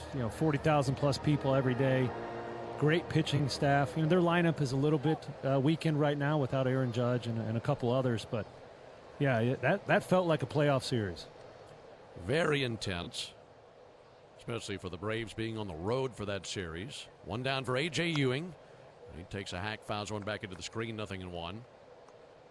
Can you recall times pitching in the postseason, or maybe the first few times you remember being in the postseason where you reflected back on moments that took place down the stretch where you drew some wisdom from? Yes. There's a called strike. Yeah, certainly when you're going into a division rival stadium and the race is really close at the end of the season, it's kind of like a playoff primer, right? If you got a 1 or 2 game lead and you're going in to play the Phillies, it feels like the playoffs already. 2 fouled off. Especially Citizens Bank Park in Philly, but one of the most raucous stadiums in the major leagues. So yes, you learn who you can depend on. You learn as a player, that you can handle those situations. So I'm certain that some players learned something this weekend about themselves up there in New York. Yeah, that makes a lot of sense. 0-2 to Ewing. Low and outside. And speaking of a primer series, just like you referenced, you'll have another one coming up in September for 4 games in Philadelphia in September. That'll be a good one. For me, Tyler Kinley's performance yesterday was something he can grow on. 1-2 to Ewing, missed outside, 2-2. He's been around a long time. He's gotten a lot of outs in the major leagues. That was a huge outing yesterday to avoid a sweep. 10th inning, runner on second, and finish the game with 97 at the letters. Really impressive stuff for him. Yeah, that was awesome. 2-2 to Ewing, struck him out. Got him with a changeup. 2 away here in the 3rd inning. And it comes at such a good time because, look, you'd love to draw up a blueprint where you say, yeah, your starter gets you 6-7 innings, and then you line up your big names and takes you across the finish line. It rarely happens like that in the regular season. Hardly ever happens like that in the postseason. Yeah, no holds barred in the postseason. I mean, he may be called upon to get some outs in the 4th inning. He may be called upon to get a save. Lindor takes the ball out and outside, and that's the case for pretty much everybody down there. No, you're absolutely right. Postseason, there's no, walking to the bullpen late. You're down there from pitch 1. Francisco Lindor takes the ball outside, 2-0. Here the Braves trail 6-2. We're in the top of the 3rd inning. Bryce Elder hoping for a 1-2-3 third. There's a called strike. Bryce would pay a king's ransom for a 1-2-3 inning right about now. Faced 10 batters in the 1st inning. Faced 7 in the 2nd. And he's gone 2 up and 2 down here in the 3rd inning. Lindor with a ground out as well as a double. It brings the 2-1 and a ball high and outside. 3 balls and a strike.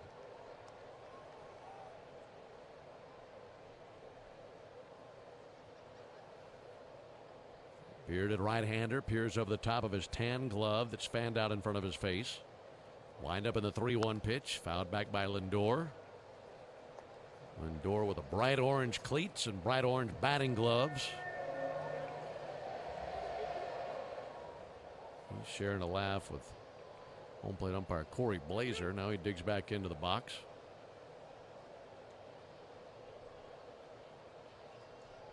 Elders 3-2. Fouled back again. Braves had Suter tossing last inning. And for Bryce, he knows good and well what that pitch count is. He's up to 73, and in the back of his mind, he's just thinking, I got to give as many as I can. Take as much of a load as possible off the pin. 3-2. That is destroyed. To deep right field, to the chop house, and on the roof of the chop house. It's a home run by Lindor. And it's 7-2 Mets.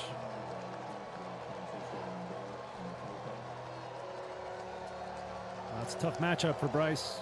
He's now 8 for 16 with 3 homers and 3 doubles off of Bryce. I thought he was going to walk him to face Bichette, but Bryce actually shook to a cutter there on that full count pitch.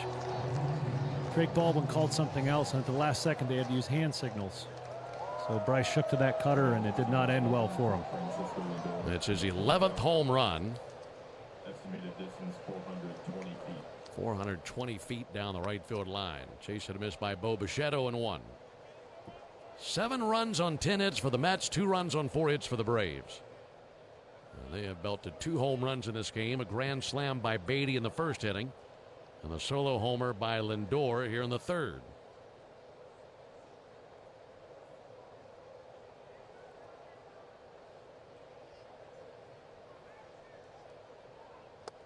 Swing and a miss by Bichette. Good slider away from the right-handed batter.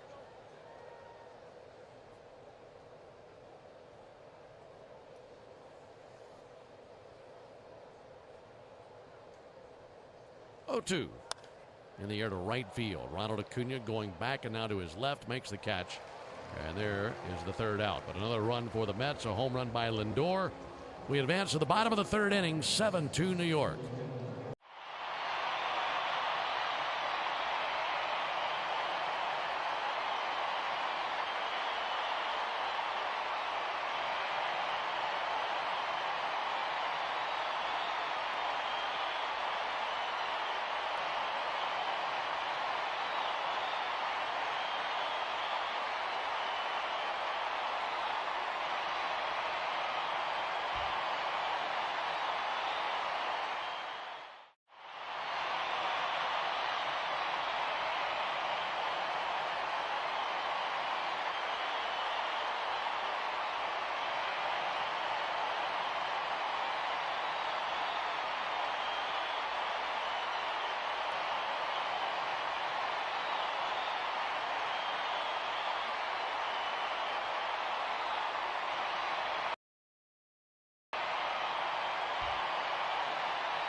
Matt Olson leads off at the bottom of the third inning for the Braves, trailing the Mets 7-2. Christian Scott, the tall right-hander with a 5-run cushion, goes back to work here versus Olson. And a ball outside. Alongside Darren O'Day And our producer engineer, Jonathan Chadwick. Ben Ingram here with you on a really nice night at the ballpark. Just don't enjoy what you're seeing on the scoreboard right now. Trailing 7-2. Here's a 1-0 pitch on the way to Olsen. Matt takes the ball high. He singled in the first inning. He is leading Major League Baseball in extra base hits. He has 63 of them. 34 home runs. 2-0. Big swing and a miss.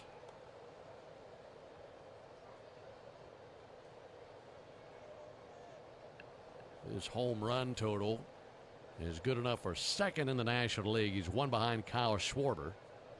Schwarber tied with Yordan Alvarez for the Major League lead. Here comes a bomb deep down the right field line towards the foul pole, and a foul ball. Not by much, but a foul ball. That looked like it went over the pole. I mean, that was way back.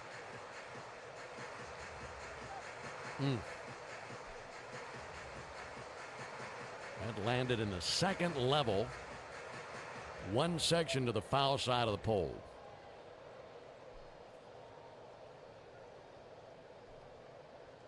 Two-two pitch.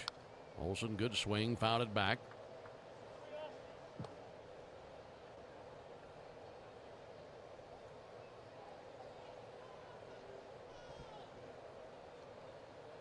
It is 34th home run of the season yesterday.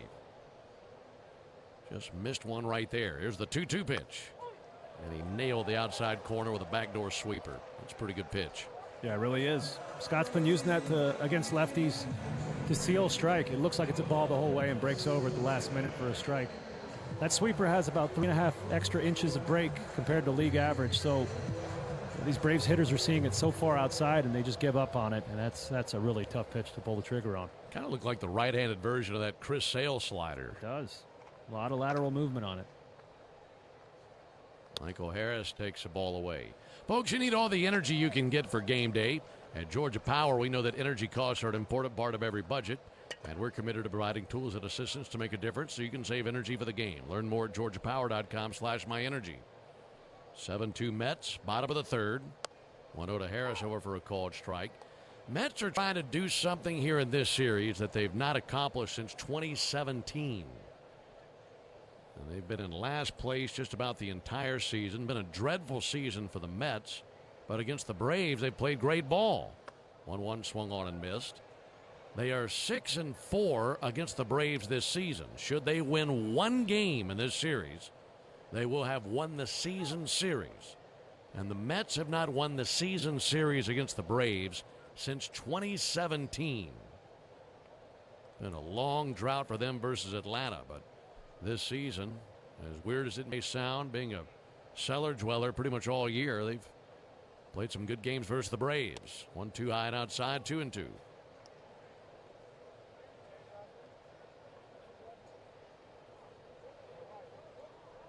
They have a 7-2 lead in this one. Scott brings it. Harris takes a sweeper low and outside.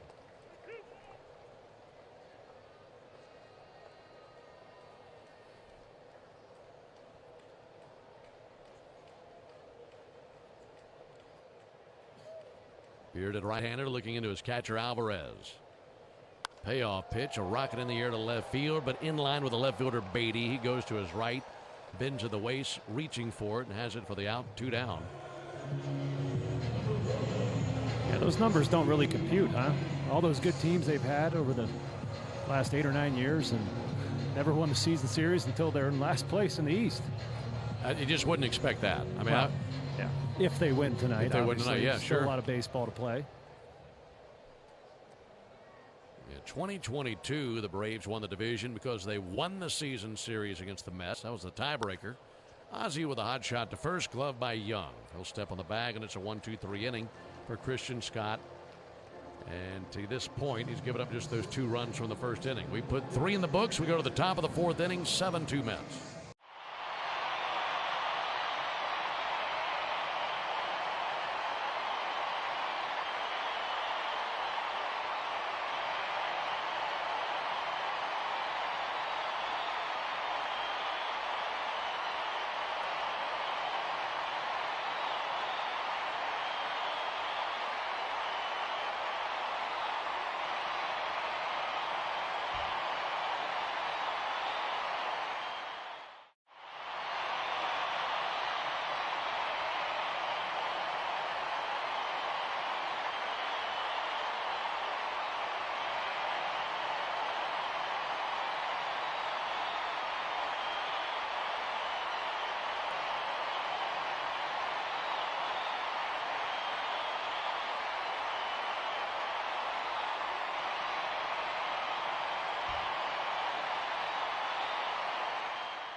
Top of the fourth inning here in Atlanta, a 7-2 lead for the Mets. They'll be sending up Binge, Young, and Simeon in the Tidal Wave Auto Spa inning. Tidal Wave Auto Spa is making Braves country clean car country all season long. If the Braves pitch a scoreless fourth inning tonight, Tidal Wave will offer half off their Best Wash membership tomorrow. First pitch to Binge is a ball outside. Learn more at TidalWaveAutospa.com/Braves. If you're just now tuning in, you missed a disastrous top of the first inning. 1-0 pitch on the way to Binge. Binge takes a called strike. Mets scored 5 times in the top of the first inning. Got an ABS challenge here. It's called a strike. Binge thought it was a ball. He challenges, and he's right. So that'll be overturned. Goes from a 1-1 count to a 2-0 count. It missed by an inch off the corner. But a grand slam in the first inning by Brett Beatty. He also had an RBI base hit from Bo Bichette. 2-0 pitch swung on, missed by Binge. 2-1. And the Mets have added on since then. They scored once more in the second and again on a home run by Lindor in the third. Braves scored their 2 runs on a 2 RBI single by Dubon in the bottom of the first. 2-1. He swings through it. Missed the changeup. 2-2.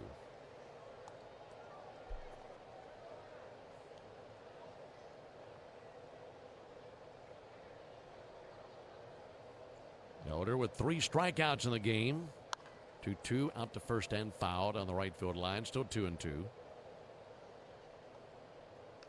You and I were talking about the Mets and how they need 1 win in this series to win the season series over the Braves, and you just wouldn't anticipate it coming this season where the Mets have been so bad, and the Braves have been a first place team pretty much all season.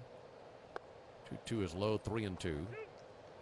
There is another good element to the numbers for the Braves and the Mets that I'll throw your way. You might enjoy this. We're talking about the Braves being in pursuit of another division title.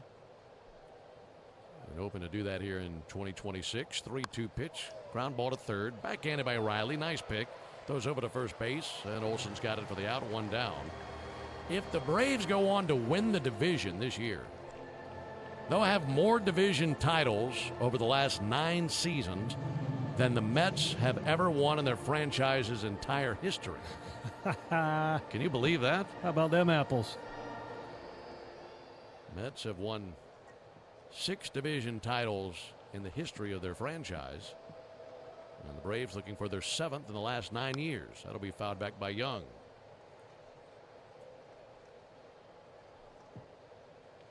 But certainly a lot of work to do. Still 43 games left to be played after tonight. Phillies are in St. Louis tonight. They have an early 2-0 lead. Here's the 0-1 pitch on the way to Young. There's a called strike. 0-2. That's our first glance at the Saia out-of-town scoreboard. All scoreboard updates are delivered to you by Saia, the official freight carrier of the Atlanta Braves. 2 to Young, and a slow roller out to short. Glove back to the bag by Jim Jarvis. Sends it over to first base and 2 down. Phillies have a 2-0 lead in the top of the third at Busch. Elsewhere, the Blue Jays have a 1-0 lead on the Red Sox through 5 innings in Toronto. And the Twins are leading the Orioles 1-0 in the top of the 4th. Everything else will be taking place later on this evening.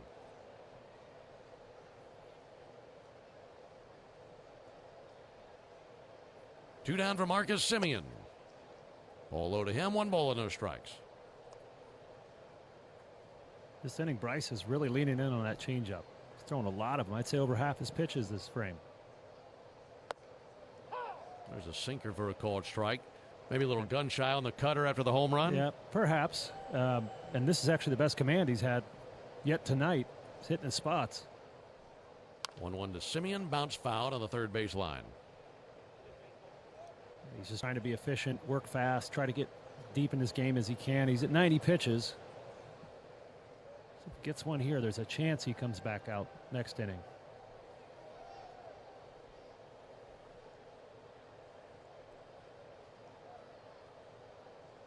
Wind up in the 1-2 pitch. And he strikes out Simeon. 1 to his changeup.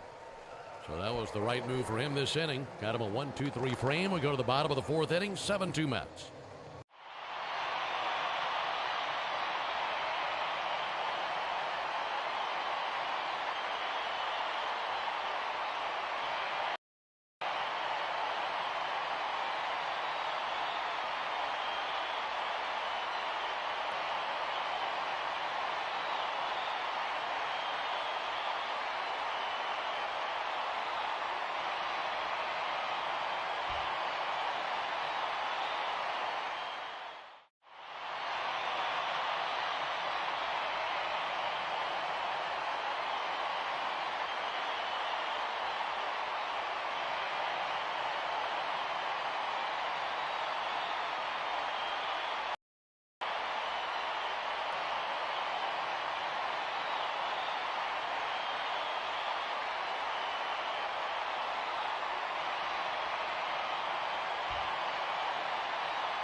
Mets 7, Braves 2 into the bottom of the fourth inning. That was a clean top of the fourth inning.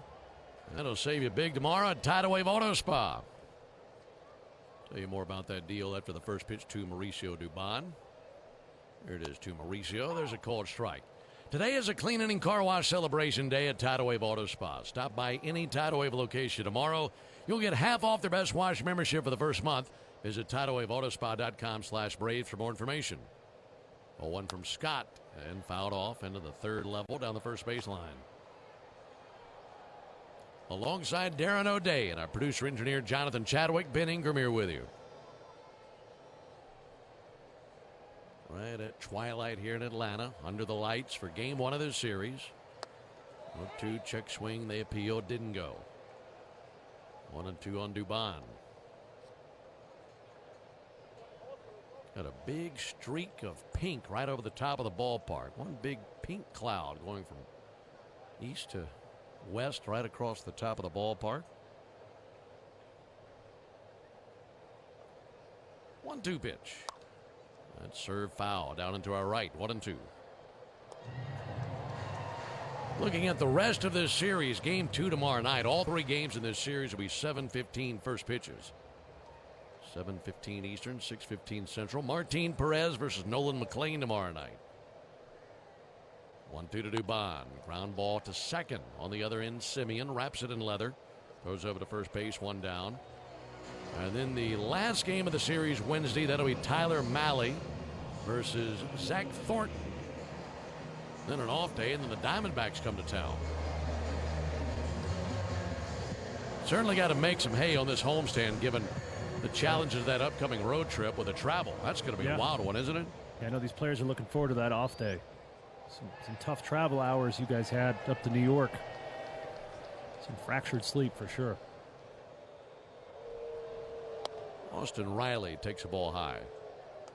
Let me ask you this. When it comes to game times, and you and I have talked about day games versus night games, most players prefer night games.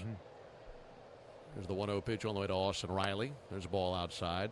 When it's a day game, I know you got to get up, you got to get going, but is it challenging when you have a series that's 3 different start times like we just had? Is that something players ever pay attention to? Yes, absolutely. And you know, your body clock gets out of sync. 2-0 to Riley, swings and misses. And what I'm getting at is game 1 was a night game. Now it started 2 hours later because of a rain delay. But you're used to the next game being, same time the following night. Well, that was a 3 o'clock game the next day, and then 1:30 the day after that. 2-1 on a fly ball down the right field line towards the corner goes Binge, and that's up against the sidewall, and a foul ball. 2-2. So in other words, and not to make excuses, I was just a question how the players view that, or if they're just desensitized and they don't care, to where each of the following games arrives a little bit quicker than the day before. I'll say players prefer, if say Friday night was supposed to be a 7 o'clock game, players prefer to go 7-4-1 as opposed to 7-1-1. Okay. So you kind of ease into that early morning, especially after the late night arrival on Thursday. 2-2 line drive into right field for a base hit. Right over Jared Young's glove, the first baseman. One out single for Riley. And that's what that series was. That was supposed to be 7 then 3 then 1. And some teams, everybody has a different deciding factor on when they want their game times. When I was a Yankee, we played a lot of 1 o'clock Saturday games for some reason. And, you do get somewhat accustomed to it, and the visiting team is not ready for that night, day setup. That makes sense. Called strike on Jim Jarvis. 0-1. We had a playoff series in Tropicana Field, indoor field down there in Tampa. And you don't know your game time until you find out who's been eliminated and who's playing on what days. We had game times jumping around. Nobody knew what time of day it was when we were playing. 0-1 is high. Yeah, because you're playing indoors. Yep. And you go from a 12 o'clock game to a 4 o'clock game to an 8 o'clock game, and all depending on who's out, and you only find out the day before you play. And so that's when it becomes a real challenge. Yeah, I believe that, especially for a starting pitcher. On a strike, pitch on the way to Jarvis. Scott missed the outside corner. 2-1. 7-2 is our score. Mets have a 7-2 lead here in the fourth inning.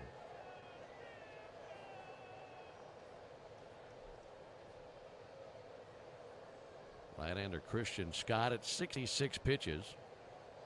Threw about half of those in the first inning. 2-1 is up and in. 3 balls and a strike. He's settled down considerably since then. Giving up just 2 hits since the first inning when he saw 7 Braves come to the plate.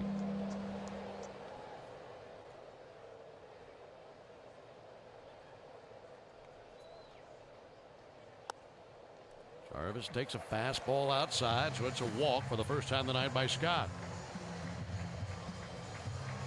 Now the Braves have something brewing here in the 4th inning. Runners at first and second for Sean Murphy. Murphy doubled in his only previous appearance at the plate back in the 2nd inning. And with that, there's some Mets pitchers doing yoga out there in the bullpen.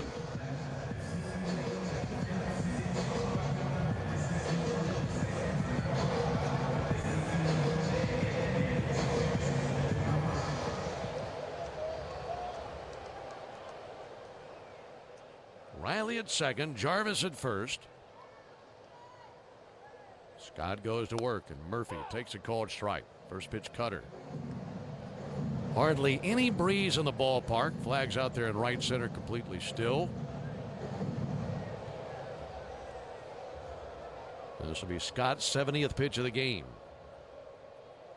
Runners take their lead. 0-1 pitch. And he missed the inside corner with a fastball.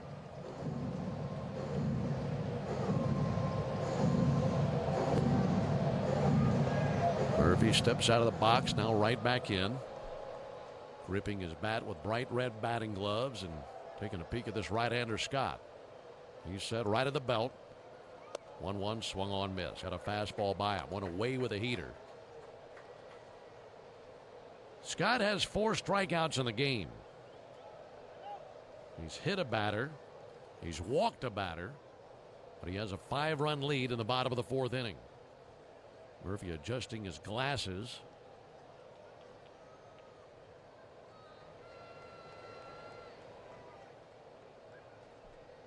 Now hoists the bat up behind his right ear. 1-2 pitch. Got him swinging. Went back to that fastball away. And went after it for strike 3 just like he went after it for strike 1. This season, Scott has struggled the 3rd time through the order. Batters hitting over 300 off of him. And with that first inning, you mentioned he labored in that first inning, and as humid as it is here today, that could be coming a little bit early. We're going 3rd time through the order. So you can understand if he's getting tired and losing command a little bit.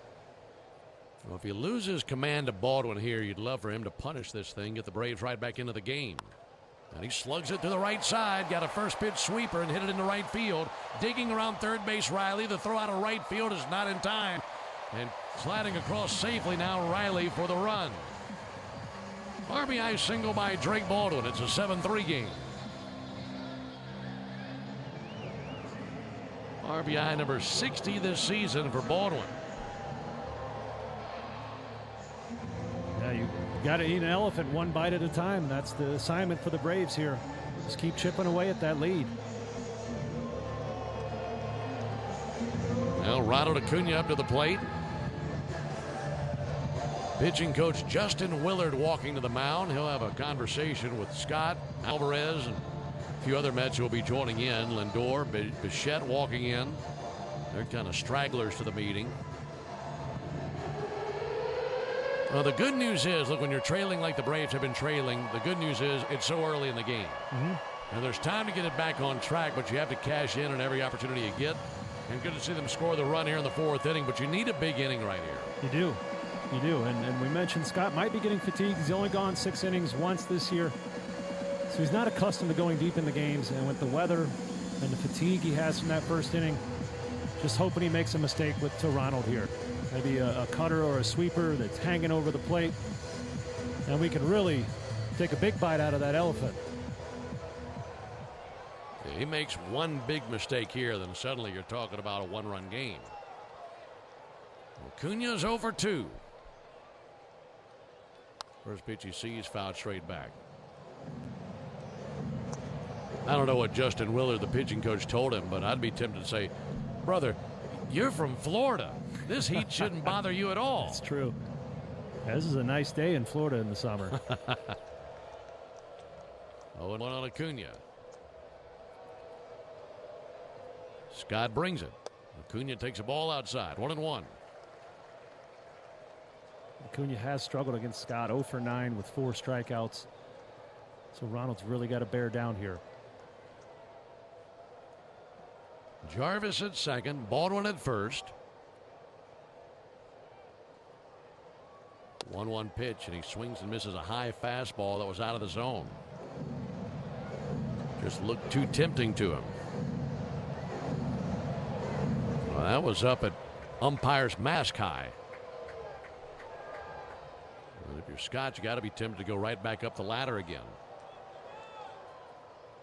2 down in the inning, 1-2 pitch, laid off a sweeper away.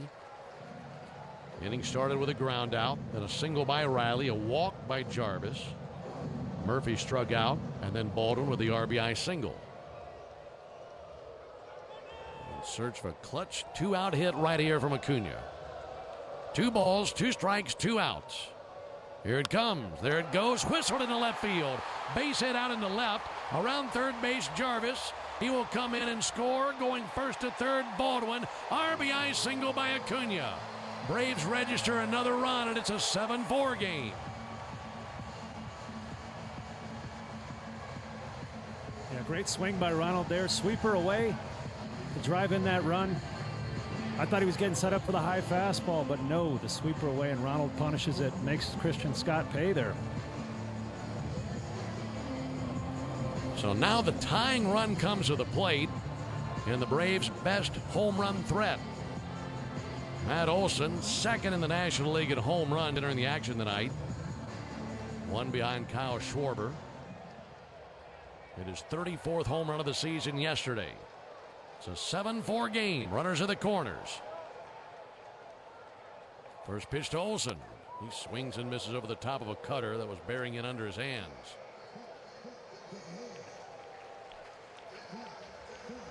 Jonathan Pintaro, who was tossing earlier in the Mets pen, is up and tossing again. We're in the bottom of the 4th. Mets leading 7-4. Here it is to Olson. Pulled foul on the right field line. In the camera well at the end of the Braves dugout.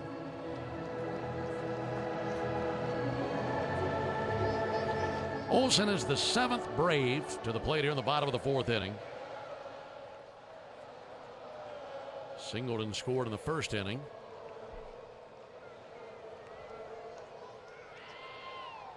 Oh, 2. High and away, 1-2. And getting these 2 runs have been really big. Well, if you can get Baldwin in from third base and at least make it a 2-run game, that'd feel like a pretty big step. Olson looking to do some damage. 1-2 pitch, check swing. He went for strike 3. Got him on that sweeper. And a very frustrated Matt Olson spikes his helmet down and tosses the bat. And that into the bottom of the 4th inning. Braves pick up 2 runs on 3 hits, no errors, and 2 men left. We've completed 4. As we go to the top of the 5th inning, it's 7-4 Mets.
7-4, Mets on top of the Braves, who go to the top of the 5th inning. Alongside Darren O'Day and our producer-engineer Jonathan Chadwick, Ben Ingram here with you.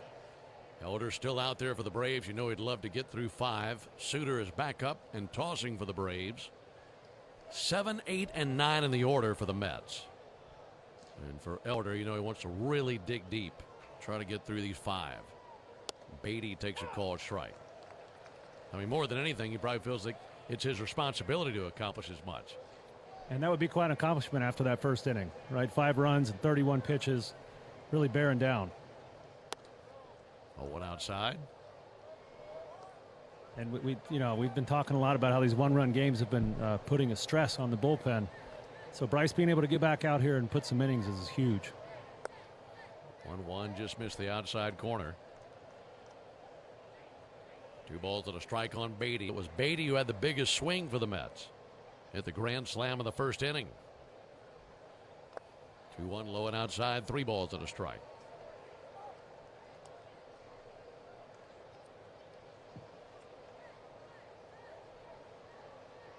Outside of the grand slam, Beatty has walked. 3-1 and a fly ball towards left. Mauricio Dubon tracking slowly to his right. Drifting back just shy of the warning track, and he's under it for the out. 1 down in the 5th inning. Northside Hospital Cancer Institute, one of the nation's leading and largest cancer programs. Northside is built to beat cancer.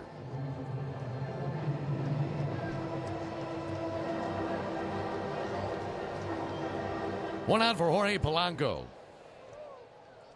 That game in St. Louis in the bottom of the 4th inning. Phillies still leading the Cardinals 2-0. Elder rocks and fires. Polanco takes a ball outside.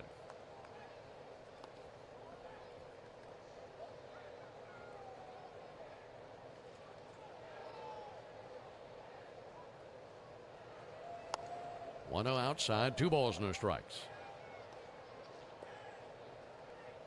Polanco, 33-year-old veteran. He's from the Dominican. Hitting 142 this season. 2-0 pitch off the plate. 3 balls, no strikes. Had a hard time locating here this inning. Yeah, he's missing everything arm side. He's probably getting tired. We're talking about the weather. Referring to Scott, Bryce Elder did the same thing in that first inning. 3-0 over for a strike. 3-1. He was probably seeing red in that first inning, man. And I don't blame him.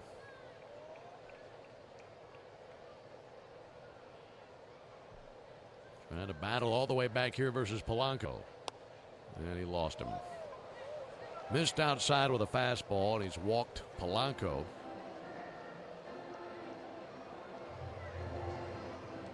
Third walk allowed by Bryce Elder. Now Francisco Alvarez coming up at the plate. Good news here is Alvarez has hit into 14 double plays this season. That's tied with Bichette for the most on their team. And Elder, of course, has got a pretty good sinker, and when he executes it well, he can get the ground ball and sometimes get 2 turned behind him, looking for 1 right here. First pitch to Alvarez. He missed low with a sinker.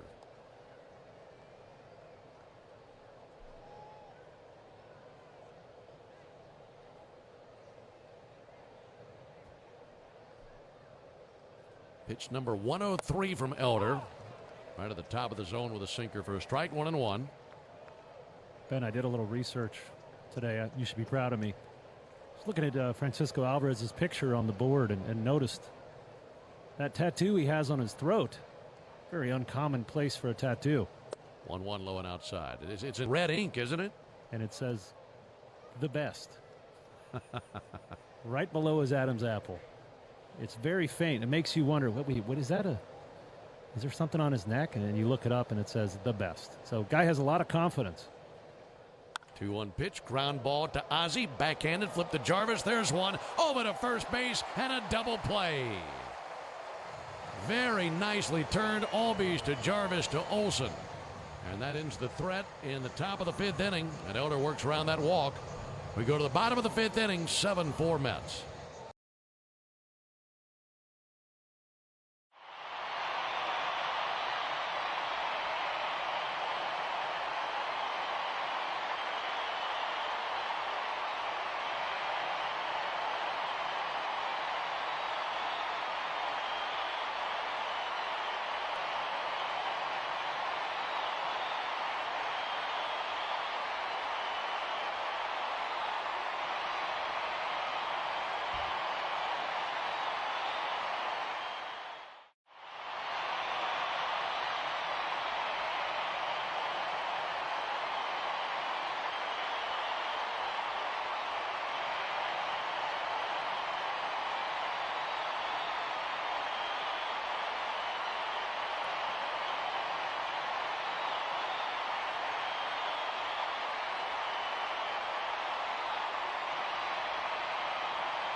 Well, we're into the bottom of the fifth. Mets leading the Braves 7-4.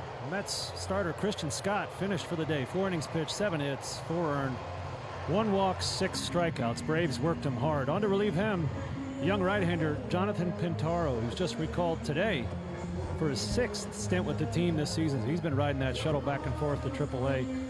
Mets closer Devin Williams was put on the IL with a right shoulder issue. Pintaro was allowed 7 runs over 14 1/3 innings, squaring off with Michael Harris II here. First pitch from Pintaro. Scraped the outside corner with a cutter. That 4-6-3 double play to end the top of the 5th inning. We will make our Truist play of the game. Brought to you by Truist. When you work with someone who knows a lot and cares even more, you're unstoppable. Truist, leaders in banking, unwavering in care. Truist Bank, member FDIC. Harris takes a called strike. Change up over from Pintaro. 0-2. Pintaro with blonde hair flipping out of the back of his royal blue cap. A couple of gold chains around his neck. Right-hander deals the 0-2. Harris squirts it down the left field line, base hit. Just to the right of the third baseman, Bo Bichette. And it's a leadoff single for Michael Harris. Right now, let's pause 10 seconds for station identification. This is the Atlanta Braves Radio Network.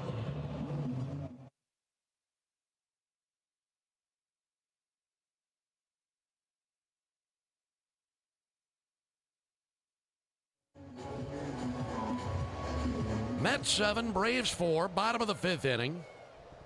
Here comes Ozzie Albies.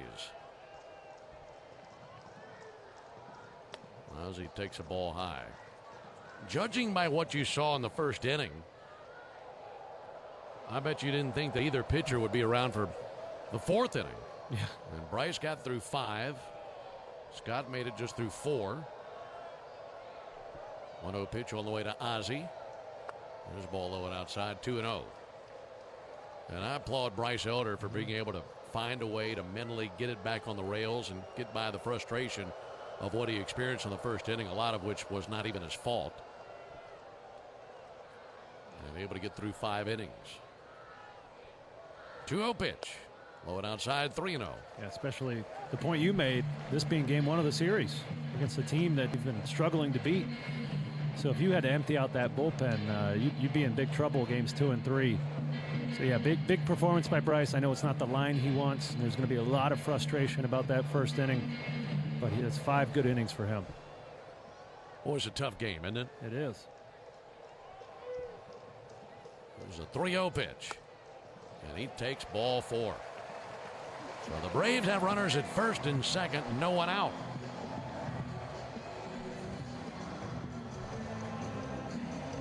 It brings Dubon up to the plate. Folks, you ever wonder what a home run tastes like? Hopefully we're about to find out. It's a little peppery, it's a little tangy, and a lot like the original Louisiana hot sauce. The official hot sauce of the Atlanta Braves, that's Louisiana Hot. Buy you some. One of the biggest hits of the game came off the bat of Mauricio Dubon back in the first inning. He had a 2-out, 2 RBI single. And now he bats with runners at first and second, and no one out. Right on right matchup. Pintaro's first pitch swung on and sent foul into the second level down the right field line.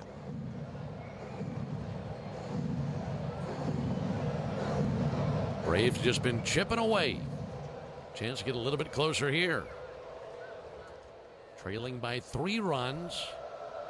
They trailed 5-0 at one point and 7-2 at another point. 0-1 on the ground to second. Simeon to Lindor, Lindor to Young, and a double play. That goes 4-6-3. Harris over to third base.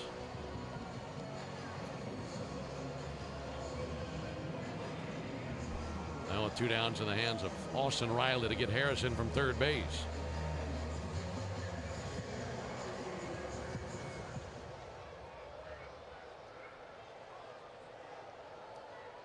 Riley has singled and scored. First pitch from Pintaro all the way to the backstop. Coming to the plate, Harris, and he scores on the wild pitch. I mean, that was a very wild pitch. All the way to the backstop on the fly. It almost hit Austin Riley. And the Braves get that run as a gift. It's now a 7-5 game. That's about as wild as they get. That was off the protective net. Wow. I bet a few fans back there thought their life was about to be over. I was about to say, I just saw the replay. There's a guy in the third row, and he just about lost everything that he's got. I think about wet himself. There's a ball up and in. He's going to have to go for an outfit change. We'll see a replay on our video monitor here. Wait for the guy in the black and the sunglasses. Oh. This guy was covering his head. He was like somebody threw a grenade in his section. There's a called strike. He probably would have seen it better if he's not wearing sunglasses at night. I mean, Mr. Cool down there in the third row got his shades on. Here's the 2-1 pitch. Riley takes a ball inside.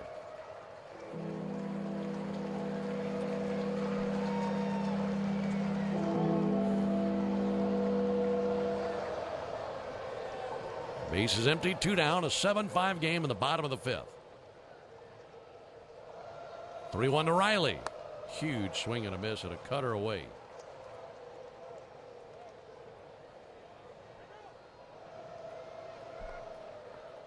If Riley can reach, Jarvis will come to the plate. Braves have been able to crawl their way back into this thing, down by 2 runs. Pintaro's 3-2. Outside, ball 4. That extends the inning for Jarvis. Now the tying run comes to the plate here in the bottom of the 5th inning.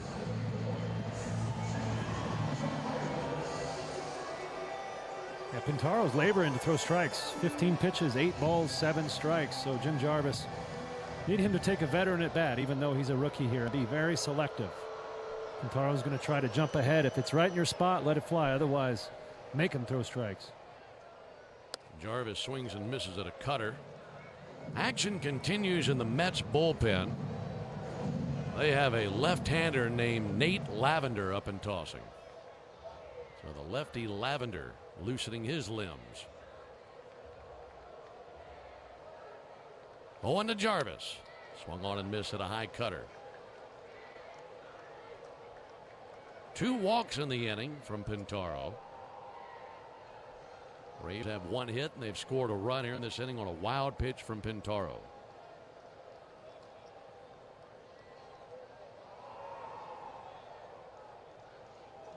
Two low and in, 1 ball and 2 strikes. He has had command issues here in the 5th inning with the 2 walks and the very wild pitch. Right now, Pintaro couldn't pin the tail on a donkey. He's worked ahead of Jarvis.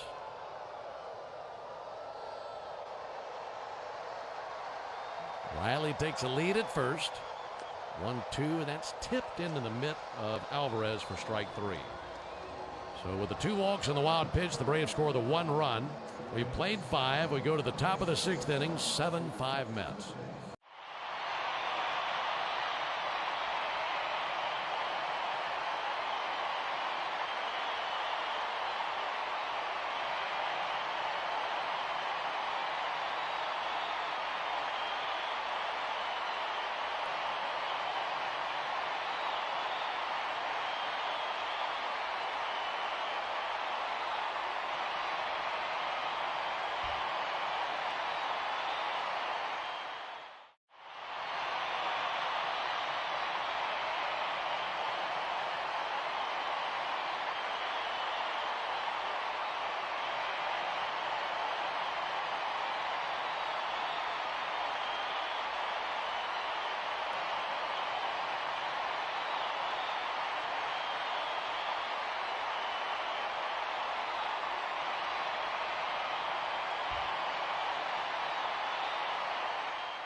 Mets 7, Braves 5 as we head into the top of the 6th. Braves refused to go away after the Mets went up early in the top of the first with 5 runs. Bryce Elder ended up giving 5 runs and 6 hits in that first frame. Recovered to go 5 innings. He'll now hand the ball over to lefty Brent Suter. Suter's a 36-year-old lefty just acquired at the deadline. He's only pitched once as a Brave. That was 2 innings against Miami, giving up 1 earned run. We'll be facing the top of the order here in the top of the 6th inning. First pitch to A.J. Ewing is a called strike. 7 runs, 10 hits, no errors for the Mets. 5 runs, 8 hits, no errors for the Braves. Ewing has 1 hit tonight, double and a run scored. Takes a sinker for a called strike from Suter. And 0-2 now on A.J. Ewing.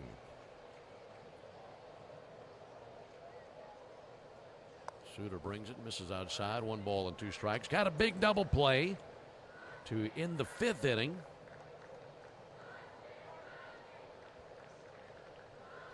Here's the 1-2 from Suter. Just outside with a sinker. 2 balls, 2 strikes. Ewing, Lindor, and Bichette for the Mets here in the top of the 6th inning. Lefty Suter kicks and brings it. 2-2, got him looking right on the outside edge with a sinker. He works so quickly, Darren. I mean, it's just on you. That's nicely done. Yeah, he set up that sinker with the previous 4-seamer that was just off. Throws that sinker with a little bit of tail. Comes back, clips the zone for a looking strikeout. A.J. Ewing's been a fly in the ointment for the Braves. Last 2 series we played him, had a hard time keeping him off base. So good start there. Ball low and outside of Francisco Lindor. Phillies have extended their lead in St. Louis. They lead the Cardinals 3-0 in the bottom of the 5th. 1-0's a strike on the inside corner. That sinker location looking really good from Suter tonight. 1-1 and a high fly ball deep down the left field line. Hooking foul. That home run distance. Lindor has hit 1 home run already tonight. That was in the 3rd inning. About a 1-2 count on the Mets shortstop. 1-2. Ground ball weakly to 3rd. Riley gloves cleanly. Fires on the run. In time for the out. 2 down. Napa is a proud partner of your Atlanta Braves with America's largest network of parts and care. Napa has all the bases covered when it comes to your ride. So 2 down for Bo Bichette. Boy, another guy who has given the Braves fits this season. He's 1 for 3 with a single tonight. Bichette takes a ball low and inside. This season he is 18 for 46 with 2 homers, 2 doubles, 12 RBIs. 1-0 in for a called strike and slugging over .550 versus the Braves this season. Not just this year. He's a .360 career batter here at Truist. So he likes visiting Atlanta. 1-1 outside. 2 balls and a strike.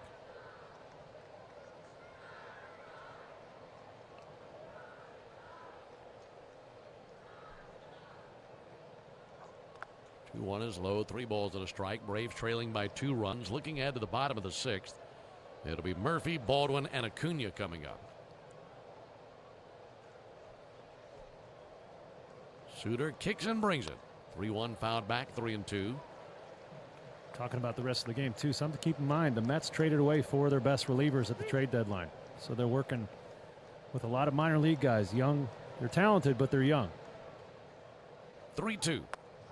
Low and inside, ball 4.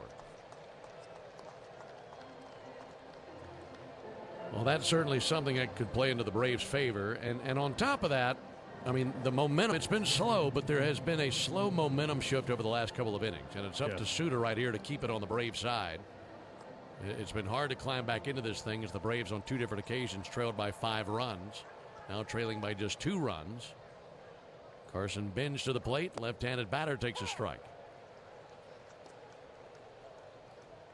You just want to keep these guys quiet and continue to build that momentum. Pick off to first, and back in standing is Bichette. Braves pitchers with 4 walks tonight. 5 strikeouts.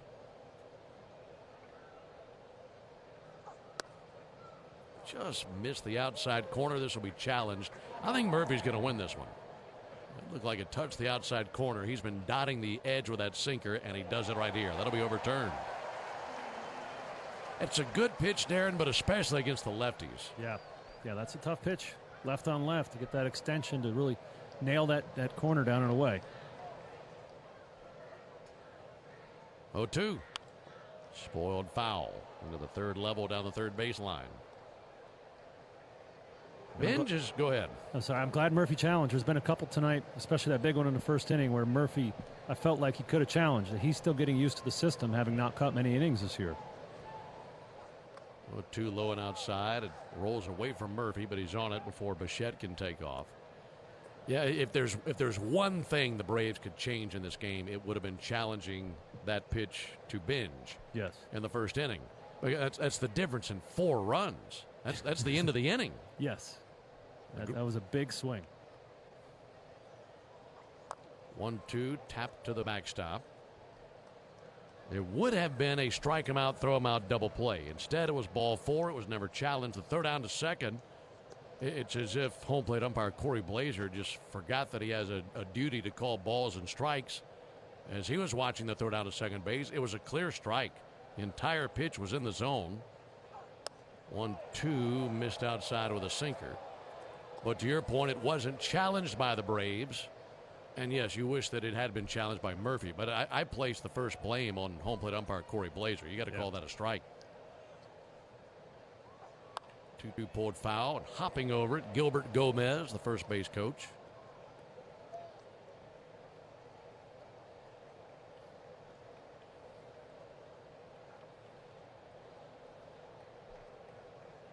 Two and two on Binge.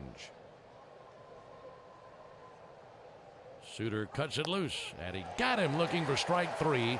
Binge will challenge this. So let's hold on tight. Let's see what the ABS says. That is a ball. That's overturned. Poor umpiring Braves have had the last few days. Man, tell me about it. It's like the Zebras have something against us. Wake these guys up. 3-2 on Carson Binge. Runner will go, pitch on the way, and a ground ball to first and foul.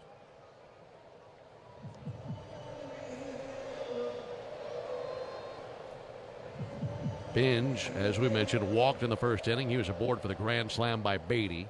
Since then, a strikeout and a ground out to third. Left-handed batter with 13 homers this year. Suter fires and foul into the screen down to the end of the Mets dugout.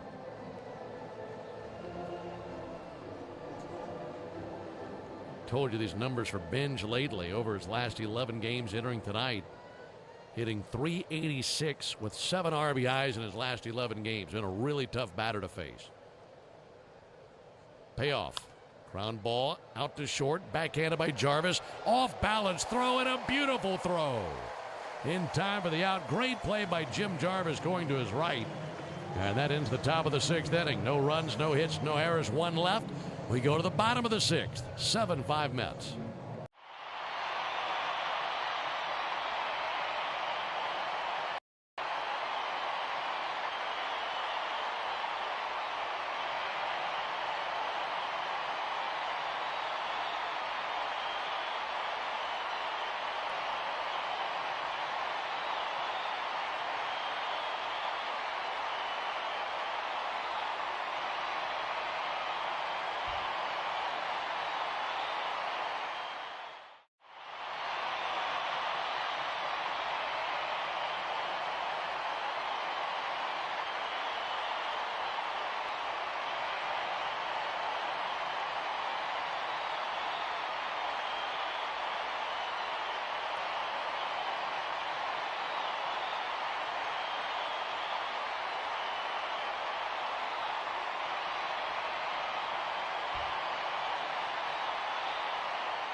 Well, we're into the bottom of the sixth.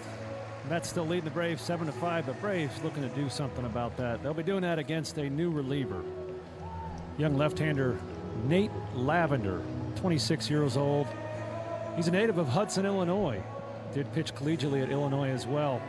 Pitching just 2 games in his career, 2 1/3 innings pitched, 3 strikeouts. Made his major league debut and threw an inning and a third, scoreless on August 4th at Cleveland. 1 walk and 1 strikeout. Recorded his first career strikeout to end the 7th inning at the expense of Travis Bazzana, so he'll remember that forever.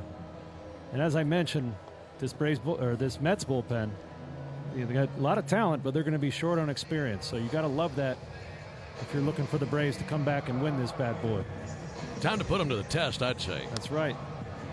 Trailing by 2 runs into the bottom of the 6th inning. This is the Georgia Lottery home run jackpot inning. If the Braves homer here in the bottom of the 6th inning, our contestant Steve Hines in Loganville, Georgia, win $2,850. And if you'd like to enter for your chance to win at least $1,000 from the Georgia Lottery, visit 680thefan.com/GA Lottery. Georgia Lottery, today could be the day. So pulling for Steve Hines as our contestant tonight in the Georgia Lottery home run jackpot inning. Murphy, Baldwin, and Acuna due up for the Braves here in the bottom of the 6th inning. Left-hander Nate Lavender. He's standing on the rubber, waiting on Murphy to dig in. Murphy requested time, backed out of there. And now he'll climb back in. Murphy 1 for 2 with a double and a strikeout.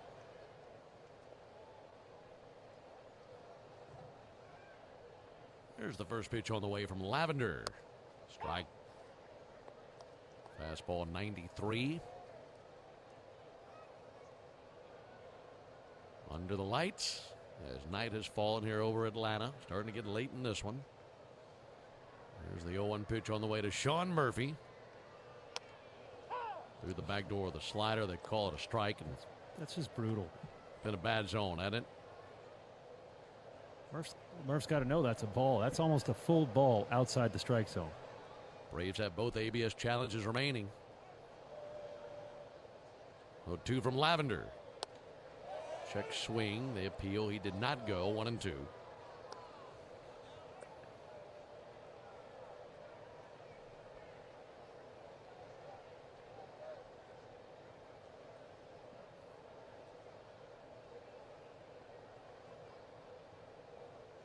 Lefty brings it. Murphy fouls it back into the screen. When you've missed as much of the season as Murphy has, do you think getting accustomed to game speed at the big league level is the biggest hurdle? I do, especially at the catching position. Yeah. Because there's just so much going on. You're drinking from a fire hose at all times when you're catching. 1-2. He swings and misses at a high fastball for strike 3.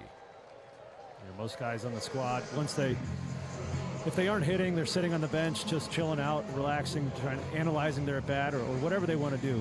Catchers don't have that luxury. They're in their game planning for the next inning, talking to the pitcher, talking to Jeremy Hefner, so that they really don't get any breaks. And so that is a lot different than rehabbing in Port St. Lucie or catching minor league games. Very much so. 1 down for Drake Baldwin. Drake with a healthy cut but missed the slider. So with that being said, you could say that the toughest position to lose time to injury and come back and get back up to speed is the catching position. For fielders, certainly. I think starting pitching might be number 1, in my opinion. 0-1 to Baldwin.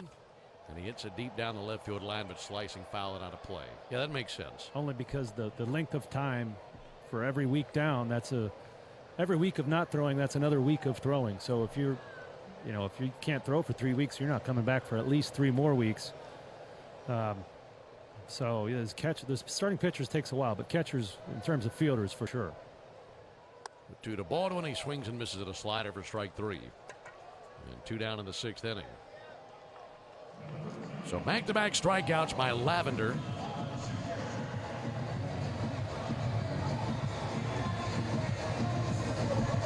In the hands of Ronald Acuna. He had a RBI single in the 4th inning. He's gone 1 for 3. Braves trailing the Mets 7-5 in the bottom of the 6th inning. Bases empty, 2 down.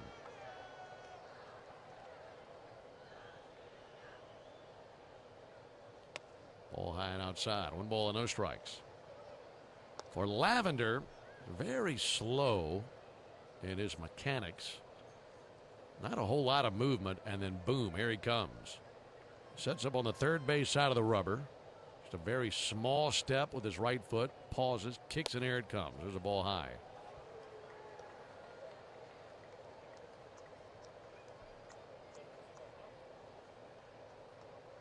Trying to rush that fastball up on you. Takes a deep breath, looking into his catcher, Alvarez. 2-0 to Acuna. And he will challenge this called strike. He will get this right. Corey Blazer is having a brutal night behind the plate. ABS says Ronald's right. That missed high.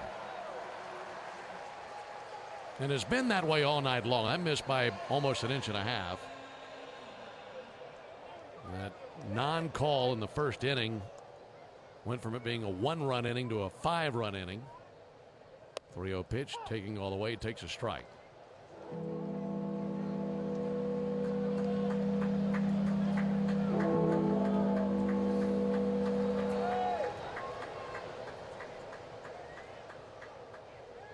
Hitters count for Ronald. 3-1, outside ball 4. Blazer got that one right. It's the same pitch Sean Murphy took for a strike. Good 2-3 inches off the plate. Yeah, I guess everybody has bad nights. Right? Sure. And in this public forum, everybody's going to know when he has a bad night, and he is doing that tonight. I wouldn't say his night has been bad enough for him to be public enemy number 1. That's still Dan Burzell. But Corey's climbing the charts. He's sneaking up on number 2. 2 down for Matt Olson. Ball a little bit low and outside. Although Dan Burzell's missed call was a 1-run call. Right, true. This was a 4-run call. But you're right. He's still number 1 most wanted.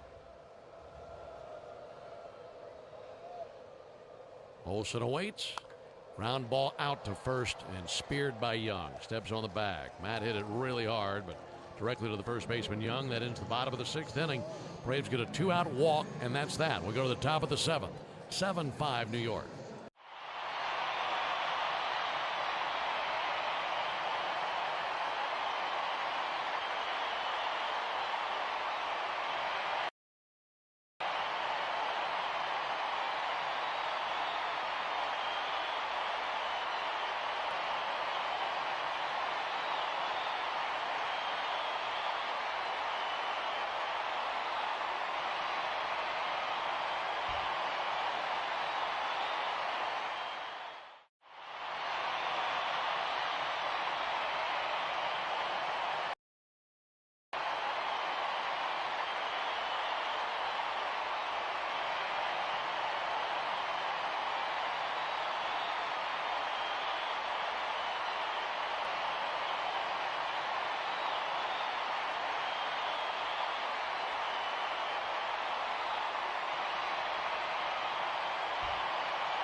Here in Atlanta, we go to the top of the 7th inning. It's a 7-5 lead for the Mets over the Braves. Still Suter on the mound for the Braves. He'll face Young, Simeon, and Beatty.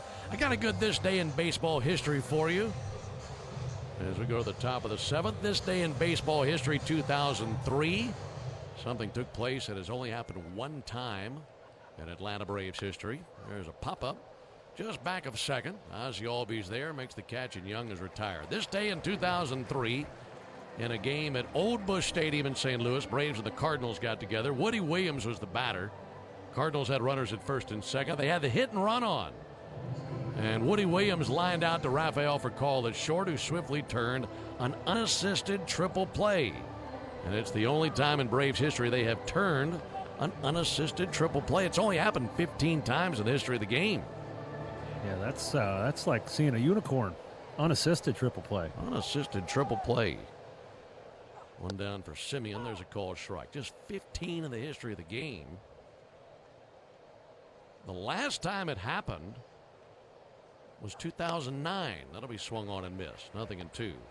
Hasn't been an unassisted triple play turn to the big league since August of 2009 in a game between the Phillies and Mets. 0-2 pitch bounced up there. Eric Bruntlett turned the unassisted triple play. You know who the batter was? I don't. There's the 1-2 pitch. Simeon sends one foul. I'll give you a hint. He works on the other side of this wall to my left time to time. Brandon Gaudin played in the big leagues? Almost. Frenchie. Jeff Francoeur. Here's a 1-2 pitch. That's pulled foul on the left field line. And it ended the game. Oh. Unassisted triple play to end the game. That's a tough one. I bet Frenchie didn't run more than 2 steps. Let's go back and look. 1-2 swung on, missed, just wiped him out with a changeup. And 2 down in the 7th. I actually watched the video of it today. It's hands down the most dejected and disappointed I've ever seen Jeff Francoeur. He couldn't believe what he just saw. He hit the ball really hard. It was a line drive that just about took the pitcher's head off right up the middle. And Bruntlett went right and was lunging right, snagged it, stepped on second, touched the runner from first to second. Triple play, game over. There's a called strike on Beatty. And I just couldn't help but laugh just seeing the look of disappointment on Jeff's face.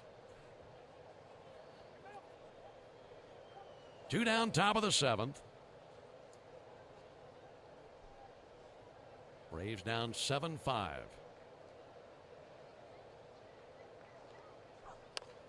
Ground ball to short. Jarvis charges in, gloves, transfers, and sends it over. And it's a 1-2-3 7th put together by Suter. Got to get the bats up and going again. We go to the bottom of the 7th inning. It is a 7-5 lead for the Mets.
Michael Harris to lead off for the Braves in the bottom of the 7th inning. Braves trailing 7-5. Just coming out of the 7th inning stretch, brought to you by the Warrior Alliance.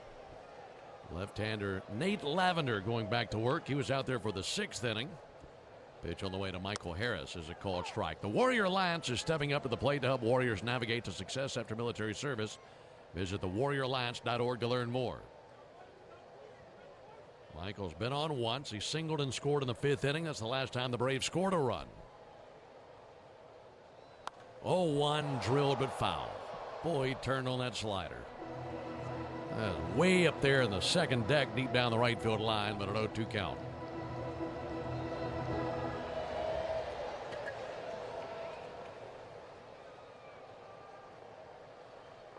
One defensive change for the Mets. Tell you about that after the 0-2 pitch.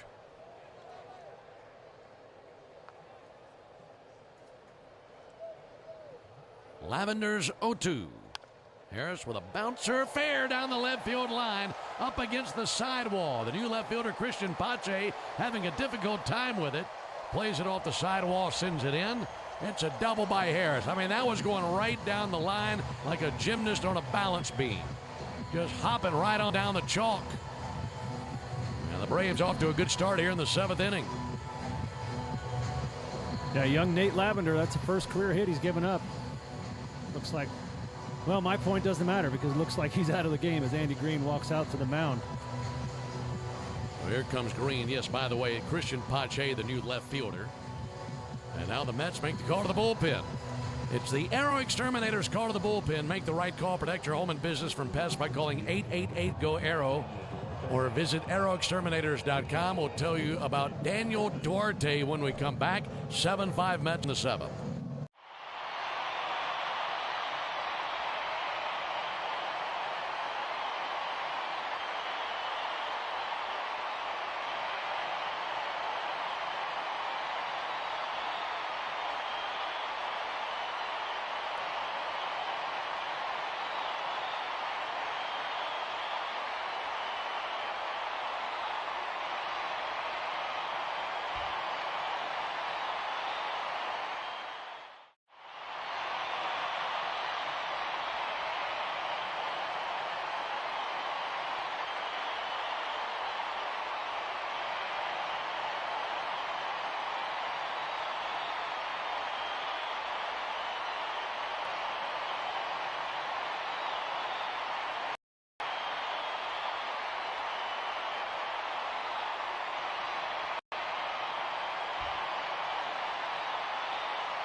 Mets leading at 7-5 as we continue the bottom of the 7th. Michael Harris leadoff double chases Nate Lavender from the game.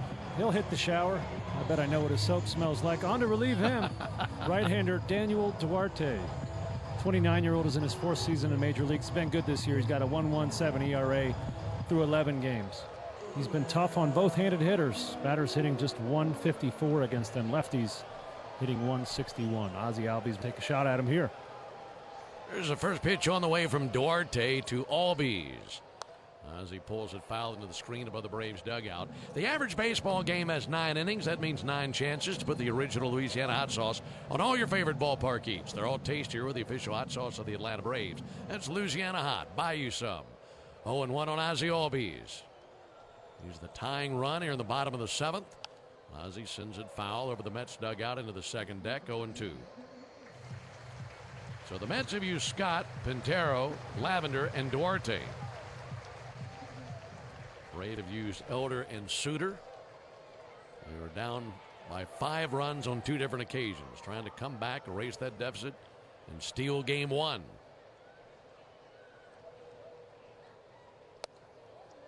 0-2 missed high with a cutter. Surprised that wasn't called a strike, to be quite honest. Ball and 2 strikes on Ozzie Albies. Michael Harris takes his lead at second. 1-2 thumped foul. Down into our left. Mets haven't scored since the 3rd inning, and the Braves have slowly crawled their way back into it with a 2-run 4th and a 1-run 5th. And within striking distance now.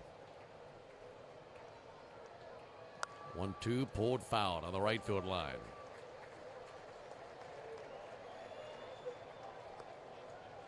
Cardinals have gotten on that board up in St. Louis. It's now a 3-2 game. Phillies have a 3-2 lead on the Cardinals through 6th innings in St. Louis. Here it's 7-5 New York. 1-2, missed high and away with a fastball. Ozzy's been on twice tonight, but without the benefit of a base hit. He was hit by a pitch in the 1st inning and walked in the 5th inning. Mauricio Dubon waiting his turn on deck. Count level, 2 balls, 2 strikes. Duarte deals, and Ozzy lashes one towards left field. Pache on the run, runs it down in deep left center. And Ayers back to the bag at second.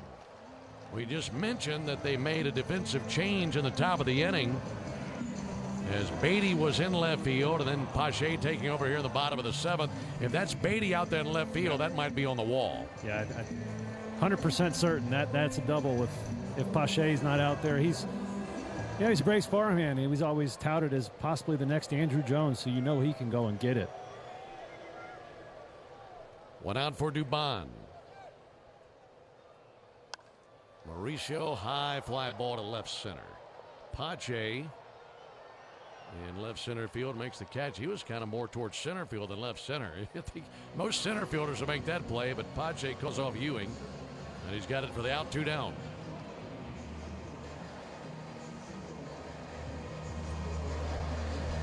Up to Austin Riley here in the bottom of the 7th.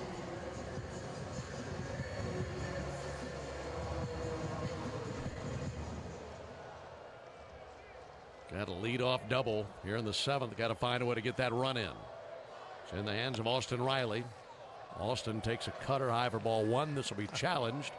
I think the Mets are about to lose this challenge. Alvarez tapped the helmet, and he is wrong. Oh, that's not the best.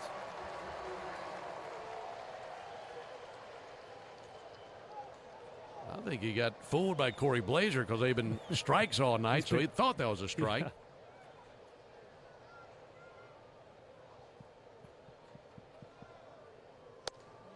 Riley takes the ball outside, 2-0.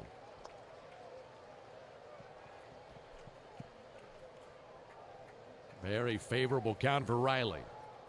Facing the right-hander Duarte. Duarte, bearded right-hander, shaking off his catcher Alvarez, now nods. His 2-0 pitch. Ground ball to shortstop. Lindor wraps that in leather. Throws across to first base, and there's out number 3. So the Braves get a leadoff double and cannot cash in that run. We played 7 off to the top of the 8th, 7-5 Mets.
Into the 8th. Braves have been playing catch-up all night long. Haven't quite caught the Mets yet, but a 2-run deficit. Mets here in the 8th will have 8-9-1 coming up. Polanco, Alvarez, and Ewing. And it's still Suter on the mound. He had a 1-2-3 7th inning. And his first pitch here in the 8th is a ball outside. This is the Yanmar strikeout the side inning. And if the Braves can strike out the side in order, that would make a winner out of our contestant, William Phillips. Here's the 1-0 pitch. Swung on, miss, 1-1. If the Braves strike out the side in order, William Phillips will be the winner of a brand new Yanmar ZTR. Enter all season long at braves.com/Yanmar for your chance to win a ZTR. There's a ball low and inside. You'll also be entered for a grand prize tractor drawing at the end of the season. Yanmar, built together, backed longer. 2 balls and a strike on Polanco. Swung on, missed, 2-2. I looked down and read William Phillips. At first I thought it said Wilson Phillips. Like, that's a bad hop of a name. 2 balls and 2 strikes on Jorge Polanco. 2-2 popped up on the infield. Murphy sheds the mask, drifting to his left, now caught off by Matt Olson. Matt makes the catch in the batter's circle right next to the left-hand batter's box.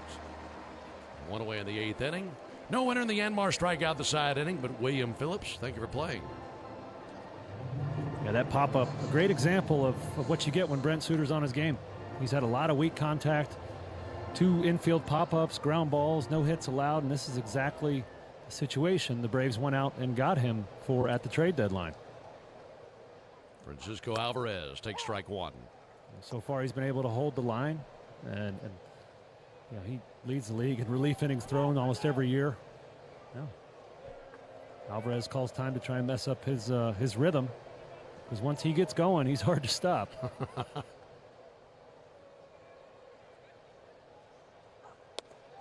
Ball outside. Ball and a strike on Francisco Alvarez. Hit into that double play in the 6th inning. There's a ball inside. Correction, 5th innings when that double play was. 2 balls and a strike on Alvarez. Lefty Suter brings the 2-1. That's rocked through the right side, a base hit rolling across right field. Ronald Acuna cutting it off. And by the time he gets it in, Alvarez aboard with a single. He's 2 for 4. Finishing up on Suter. A coach from another team that had Suter before said what's unique about him is he can go out and throw 3 innings tonight and be good to go tomorrow. Really? They said his arm bounces back so fast. It's a very unique and a very valuable skill, especially to have as a long guy. Well, if there's one bullpen who can use a guy like that, this is it. It's true. 7-5 Mets, top of the 8th. Ewing takes a called strike.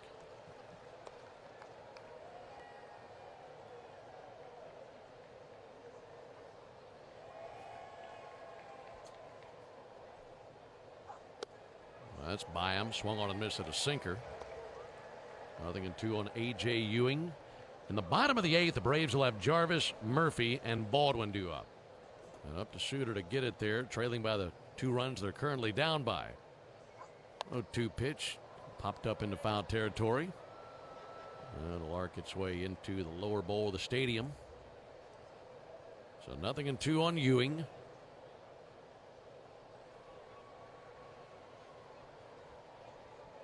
Pick off over to first base. Got him! Alvarez is stunned. You could have knocked him over with a feather. Suter completely fooled him. He was leaning to second base, and by the time it was in Matt Olson's glove, he didn't know what hit him. And this will be challenged now. Alvarez still standing out there at first base, and the umpires will come together.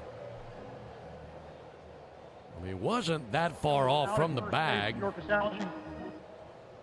I mean, the throw over was there in plenty of time, Darren, but did the tag get to him? Olson was reaching for him.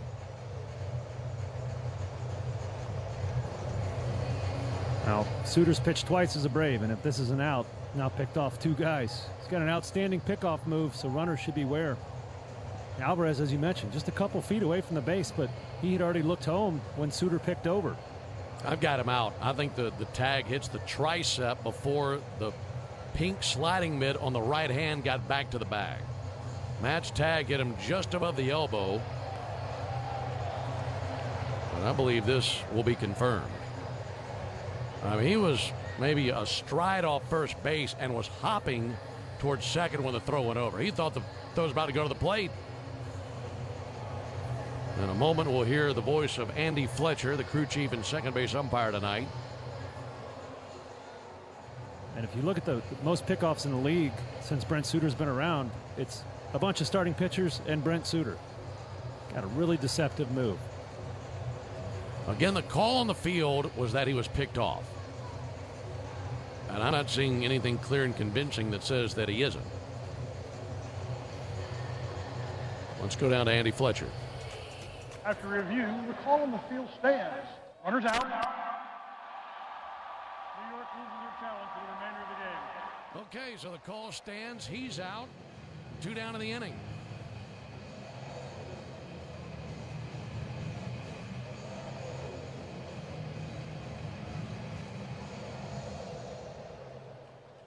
And with an 0-2 count on Ewing, they can end the inning right here. 0-2, got him looking. That'll wrap up the inning. So a pickoff, then one more pitch, and the Mets are toast in the 8th. We go to the bottom of the 8th inning. 7-5 Mets.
Bottom of the 8th, Braves trailing 7-5. They'll call upon Mike Yastrzemski to pinch hit for Jim Jarvis. So this inning will go Yastrzemski, Murphy, and Baldwin. Have not scored a run since the 5th inning. It's still Duarte on the mound. Now he's going to call his catcher out, Alvarez, to get on the same page. So you'll likely see, obviously, Yastrzemski pinch hit here, and then maybe he goes to left in the 9th and Dubon to short. But hopefully that's after a very productive bottom of the 8th inning.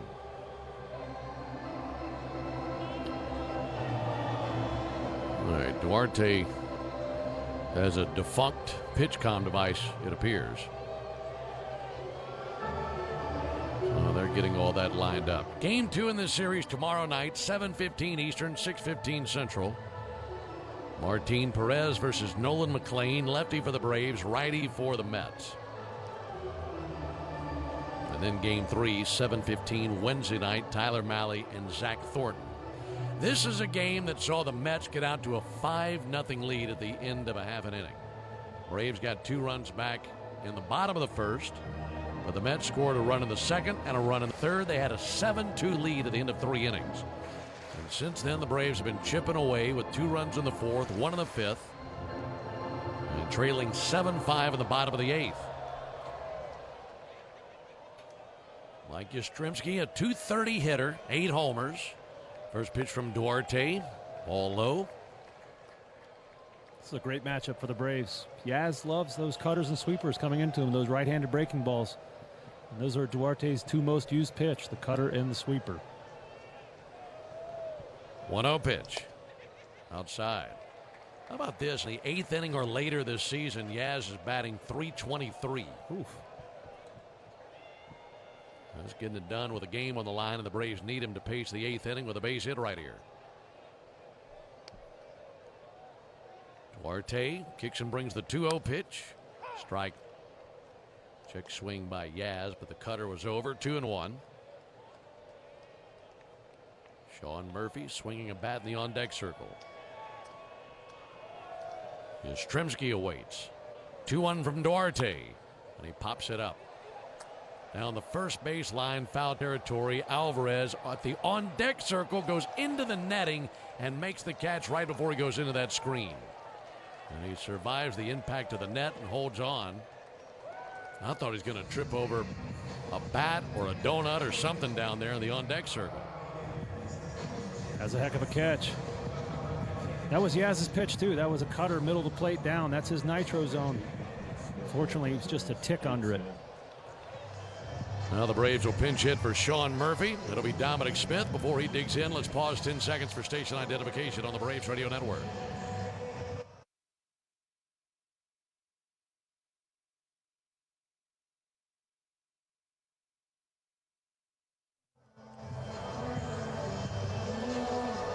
One down, bases empty, bottom of the 8th inning, 7-5 Mets.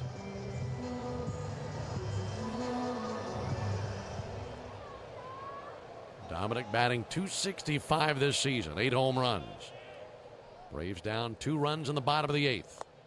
First pitch to Smith is a sweeper that bounced right behind the plate. 1 ball and no strikes.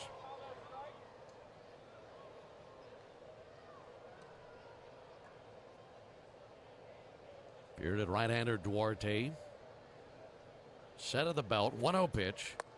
Dominic takes a low strike.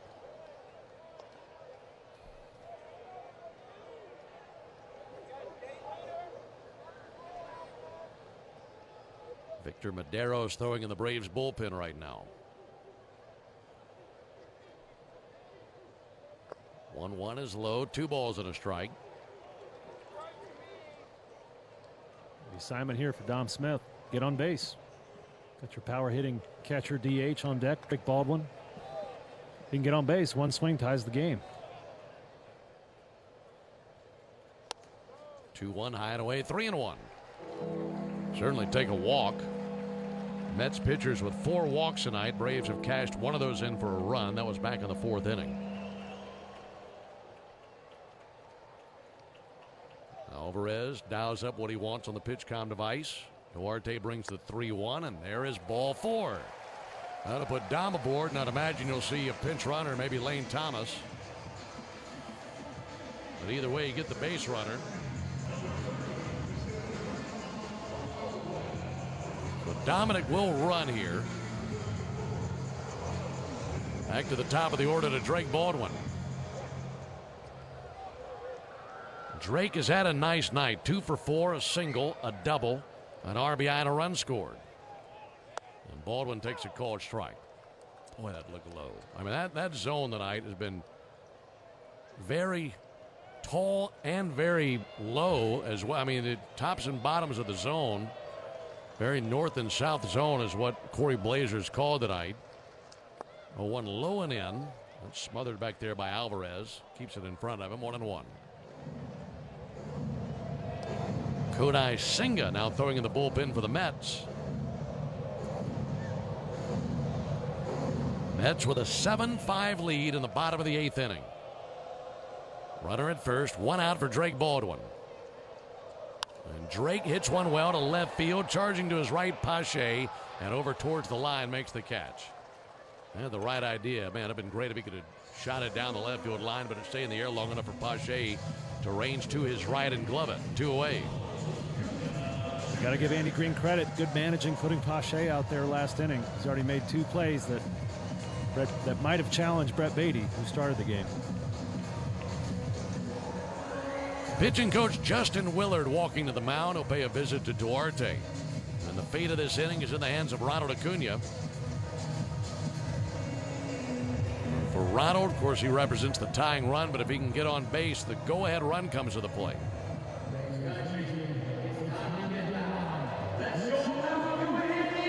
Acuna is 1 for 3 in his career versus Daniel Duarte. The 1 hit was a single.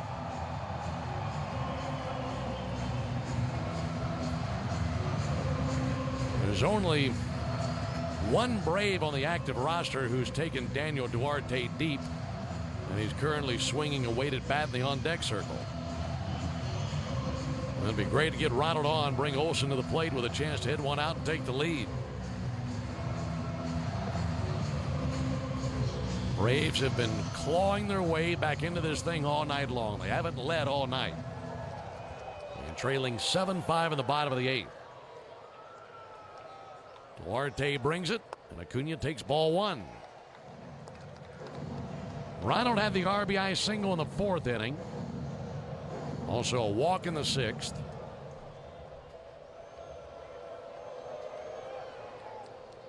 One over to the plate and a high strike.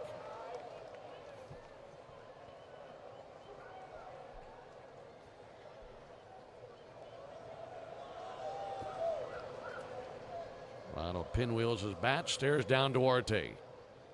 1-1 pitch. He connects towards center field. Ewan to his left, comes in, dives, and makes the catch. So good defense in the 8th inning for the Mets. That into the bottom of the 8th. No runs, no hits, no errors, 1 left. At the end of 8 innings, it's still the Mets 7 and the Braves 5.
We're into the top of the 9th. Mets still leading at 7-5. Brent Suter did a great job. 3 innings pitched, 1 hit, 1 walk, 3 strikeouts, holding the line, giving the Braves a chance to come back.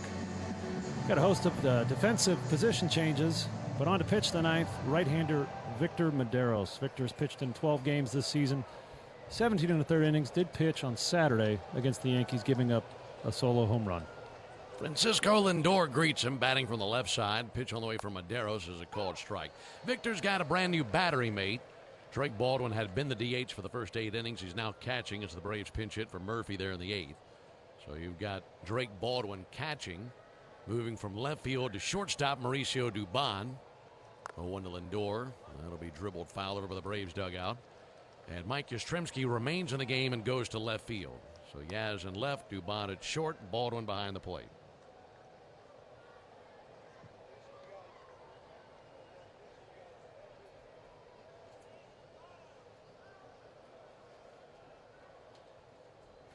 Two, 3, and 4 in the order for the Mets here in the 9th. Lindor, Bichette, and Binge. Braves in the bottom of the 9th will have Olson, Harris, and Albies due up, and then if anyone reaches, Dubon. 0-2 pitch. Slapped out to left field, and that'll dunk in for a base hit. Lindor, big turnaround first base, and goes halfway between first and second. Now the Braves throw it back behind him, but he's back in there. He has got it in, and the Braves saw that Lindor had taken that big turnaround first base, just couldn't get it back over there in time, and a leadoff single for Lindor. Boy, that's a frustrating hit if you're the pitcher. Victor Medeiros has a changeup away out of the strike zone. That's why Lindor makes the big bucks. Just flicks that into left field. start the inning off for the Mets. Yeah, not a bad pitch at all. Bichette takes the ball inside. It's now a dozen hits in the game for the Mets. They have out-hit the Braves 12-9.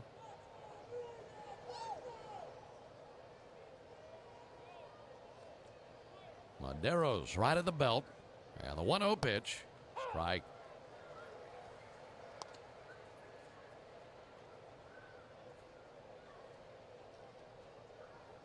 Braves have turned one double play tonight. That was in the 5th inning. They got Alvarez hit into a 4-6-3 twin killer. 1-1 low and outside. And that was the 15th double play that Alvarez has hit into this season. One more than this man, Bo Bichette. So he's definitely been prone to hitting into double plays. Maderos would love to see one. Here's the 2-1 pitch on the way to Bo Bichette. Strike on the inside corner. And this will be challenged by Bichette.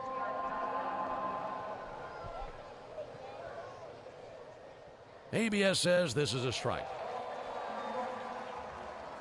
So with that lost ABS challenge, the Mets are now out of their challenges.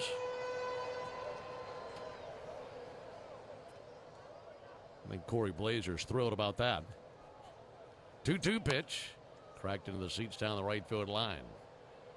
They have been issuing ABS challenge after ABS challenge. They've been right a lot tonight. Both teams have. Well, the Mets are now out of their challenges. Braves have both of theirs remaining. 2-2 popped up. Foul ground first base side. Olsen going to the sidewall. He's out of room. It comes down the screen and lands in the hands of a fan.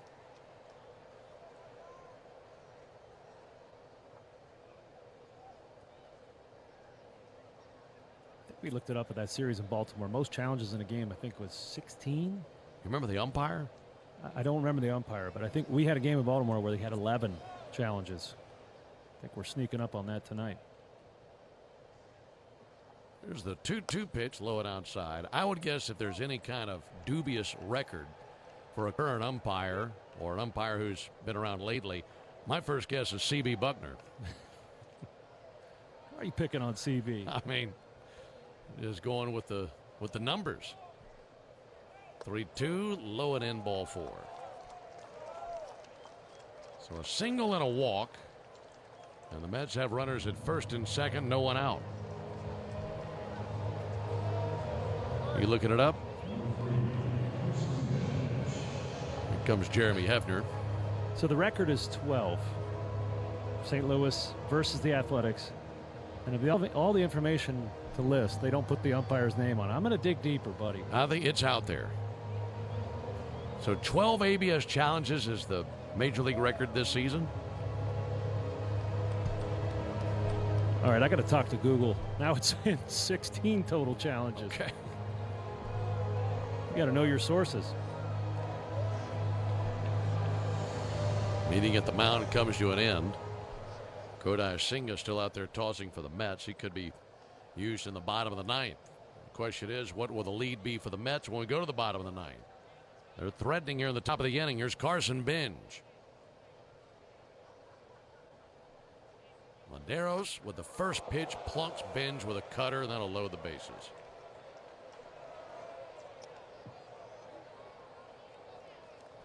So a single, a walk, and a hit batter. No, Madero's really in a bunch of trouble here in the 9th inning. Got him right on the side of his right knee.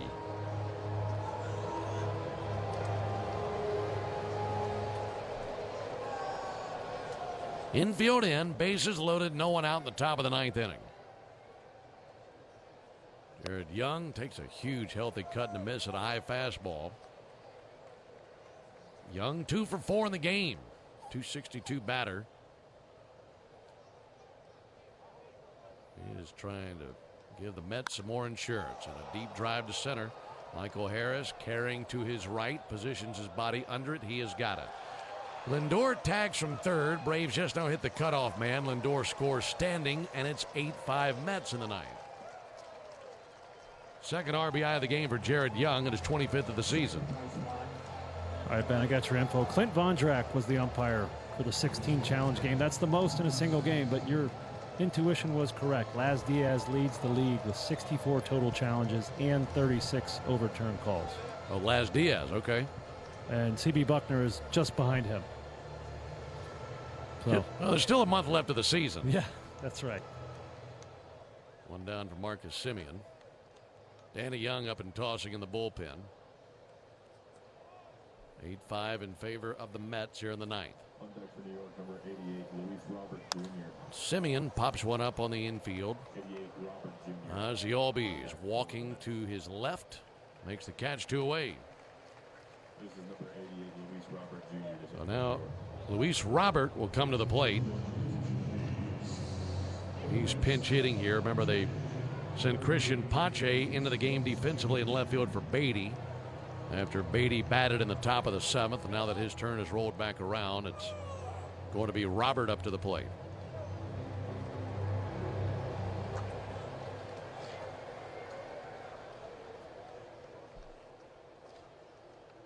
Robert batting .213. He's got a ton of power. Takes the ball high and outside. 8-5 Mets in the ninth. This is their first run since the 3rd inning.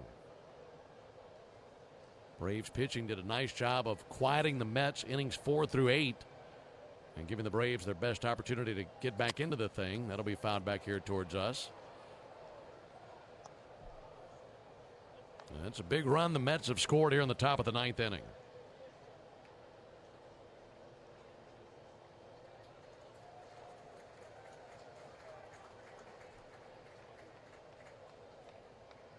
Maderos is 1-1. Gets a swing and a miss and a cutter away. That was a good looking pitch.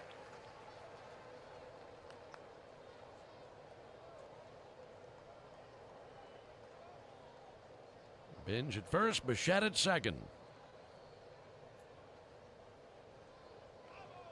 1-2 to the plate. Fouled back again. Still 1-2 on Luis Robert.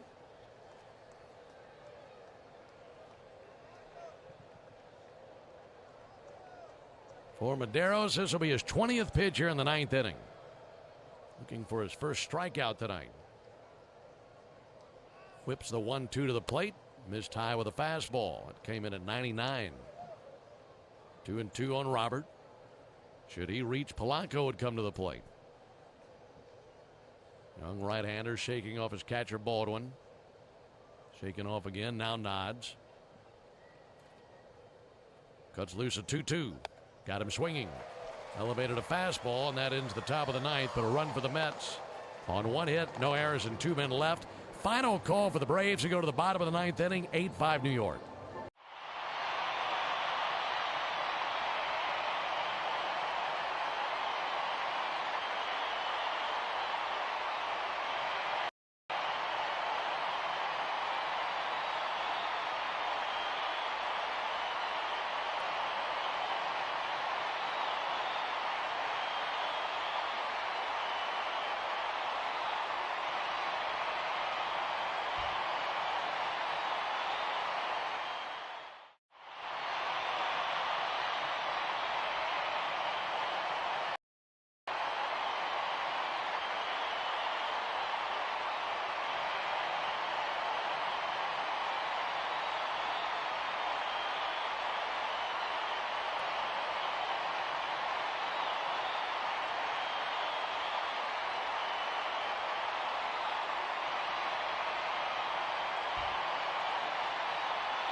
Bottom of the ninth, Olsen, Harris, Albies due up for the Braves. Have to make up a 3-run deficit as the Mets lead it.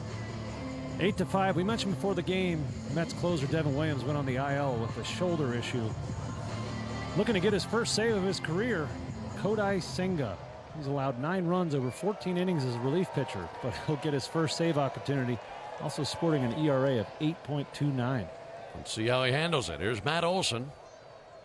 Defensive change for the Mets, and we'll get to. Pitch on the way to Olson. Send foul into the seats on the left field line. Moving from center field to left field is A.J. Ewing. And remaining in the game in center field, Luis Robert. So Ewing in left, Robert in center, still Binge in right field. Braves down 3 runs in the bottom of the ninth. 0-1 pitch on the way to Olson. Missed low. 1 ball and 1 strike. This season, the Braves have posted a record of 3-41 when trailing after 8 innings. Need a big comeback tonight. 1-1 pitch. Olson takes a ball low. This will be challenged, but they don't have any challenges left.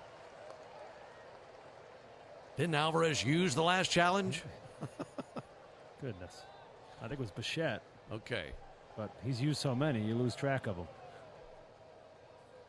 Here's the 2-1 pitch on the way to Matt Olson. Olson sends it foul again. Up into the third deck, down the third base line. 2-2. Yeah, Senga's a starter by trade, made 8 starts this year, 22 last year. It looks like the fastball's ticked up. That last heater was 98. Again, the 2-2. Olson fouls it back. That fastball 100. He can open both barrels as a reliever, can he? Goodness, yeah. As a starter, his fastball was right around 96, so, you know, nothing to shake a stick at, but triple digits, that's a whole different animal. Again, his 2-2 pitch. Olson bangs it foul into the screen down the right field line. 8 runs, 12 hits, no errors for the Mets. 5 of their 8 runs came in the first inning. For the Braves, 5 runs, 9 hits, no errors. Senga brings the 2-2, and Olson swings and misses at that ghost fork changeup. That's a tough pitch as it is, but it's really tough when it follows a 100-mile-an-hour fastball. It sure is. Yeah, the bottom just drops out of that. 83 miles an hour, so 17 miles an hour off that heater. Wow.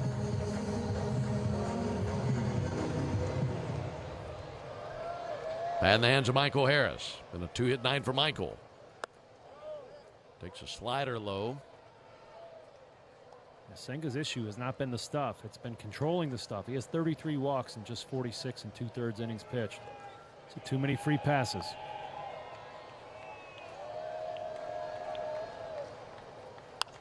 One-0 fouled off by Harris.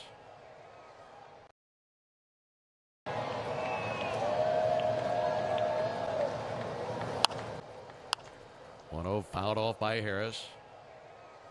Michael 3 for 7 in his career versus Senga. All 3 hits have been singles. He's trying to get on base right here and then see if Ozzie could do the same and bring the tying run to the plate and Dubon. Righty-lefty matchup, and the 1-1 pitch on the way to Harris. And it's tip foul in and out of the mid of Alvarez. The Mets are 2 outs away from winning the season series against the Braves.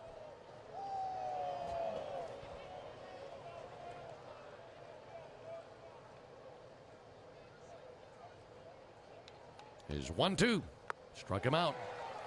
Took a swipe of that fork ball that just died on him. And back-to-back strikeouts by Senga. Yeah, that's a lethal combo. High fastballs and then that ghost fork. Starts right up at the letters just like the fastball and ends up in the dirt like it did there.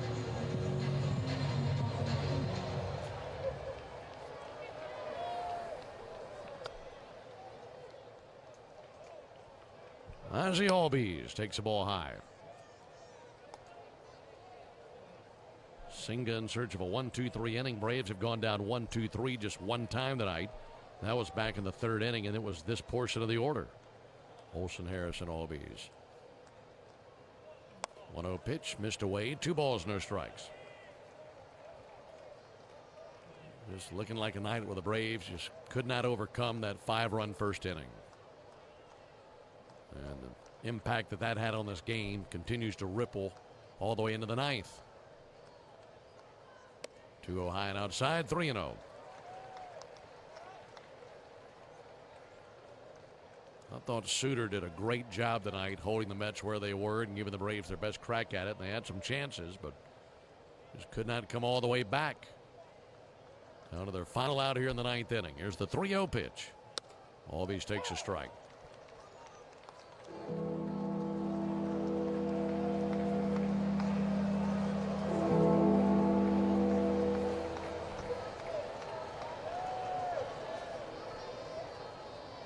Ozzie swinging it from the left side, and the 3-1 pitch. Outside ball 4. 2-out walk keeps the game alive for Mauricio Dubon.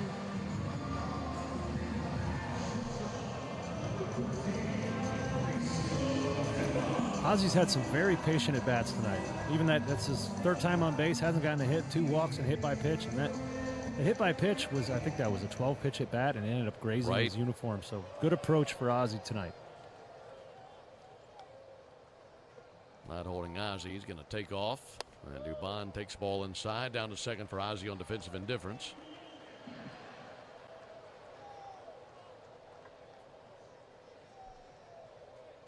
Dubon had that 2 RBI single back in the first inning. That is only hit of the game. 1-0 pitch. Lifted towards right. Over by the line. Binge to his left, and he has got it for the out. And this was a first inning derailment for the Braves. They gave up 5 runs in the first inning and couldn't recover. And the Mets have taken the season series versus the Braves for the first time since 2017. For the Braves in the 9th inning, no runs, no hits, no errors, 1 man left. Final score, Mets 8, Braves 5. Back with the totals after this. In baseball, consistency wins games. A steady arm, a clean swing, a reliable play. Georgia Power is taking that same approach to energy costs. Last year, base rates were frozen to help keep bills stable. As Georgia grows, new large energy users are required to pay the cost to serve them, helping protect residential and small business customers. This year, fuel and storm recovery updates were filed that will lower costs starting this June. Reliable energy, more stability. Learn more at georgiapower.com/rate updates. Hey Braves Country, it's Tom Glavine, and when my ride needs a wash, I trust the official car wash of the Atlanta Braves, Tidal Wave Auto Spa. With hundreds of convenient locations, all-star customer service, and cutting-edge equipment that gets my ride sparkling clean in just 3 minutes, Tidal Wave is a game changer.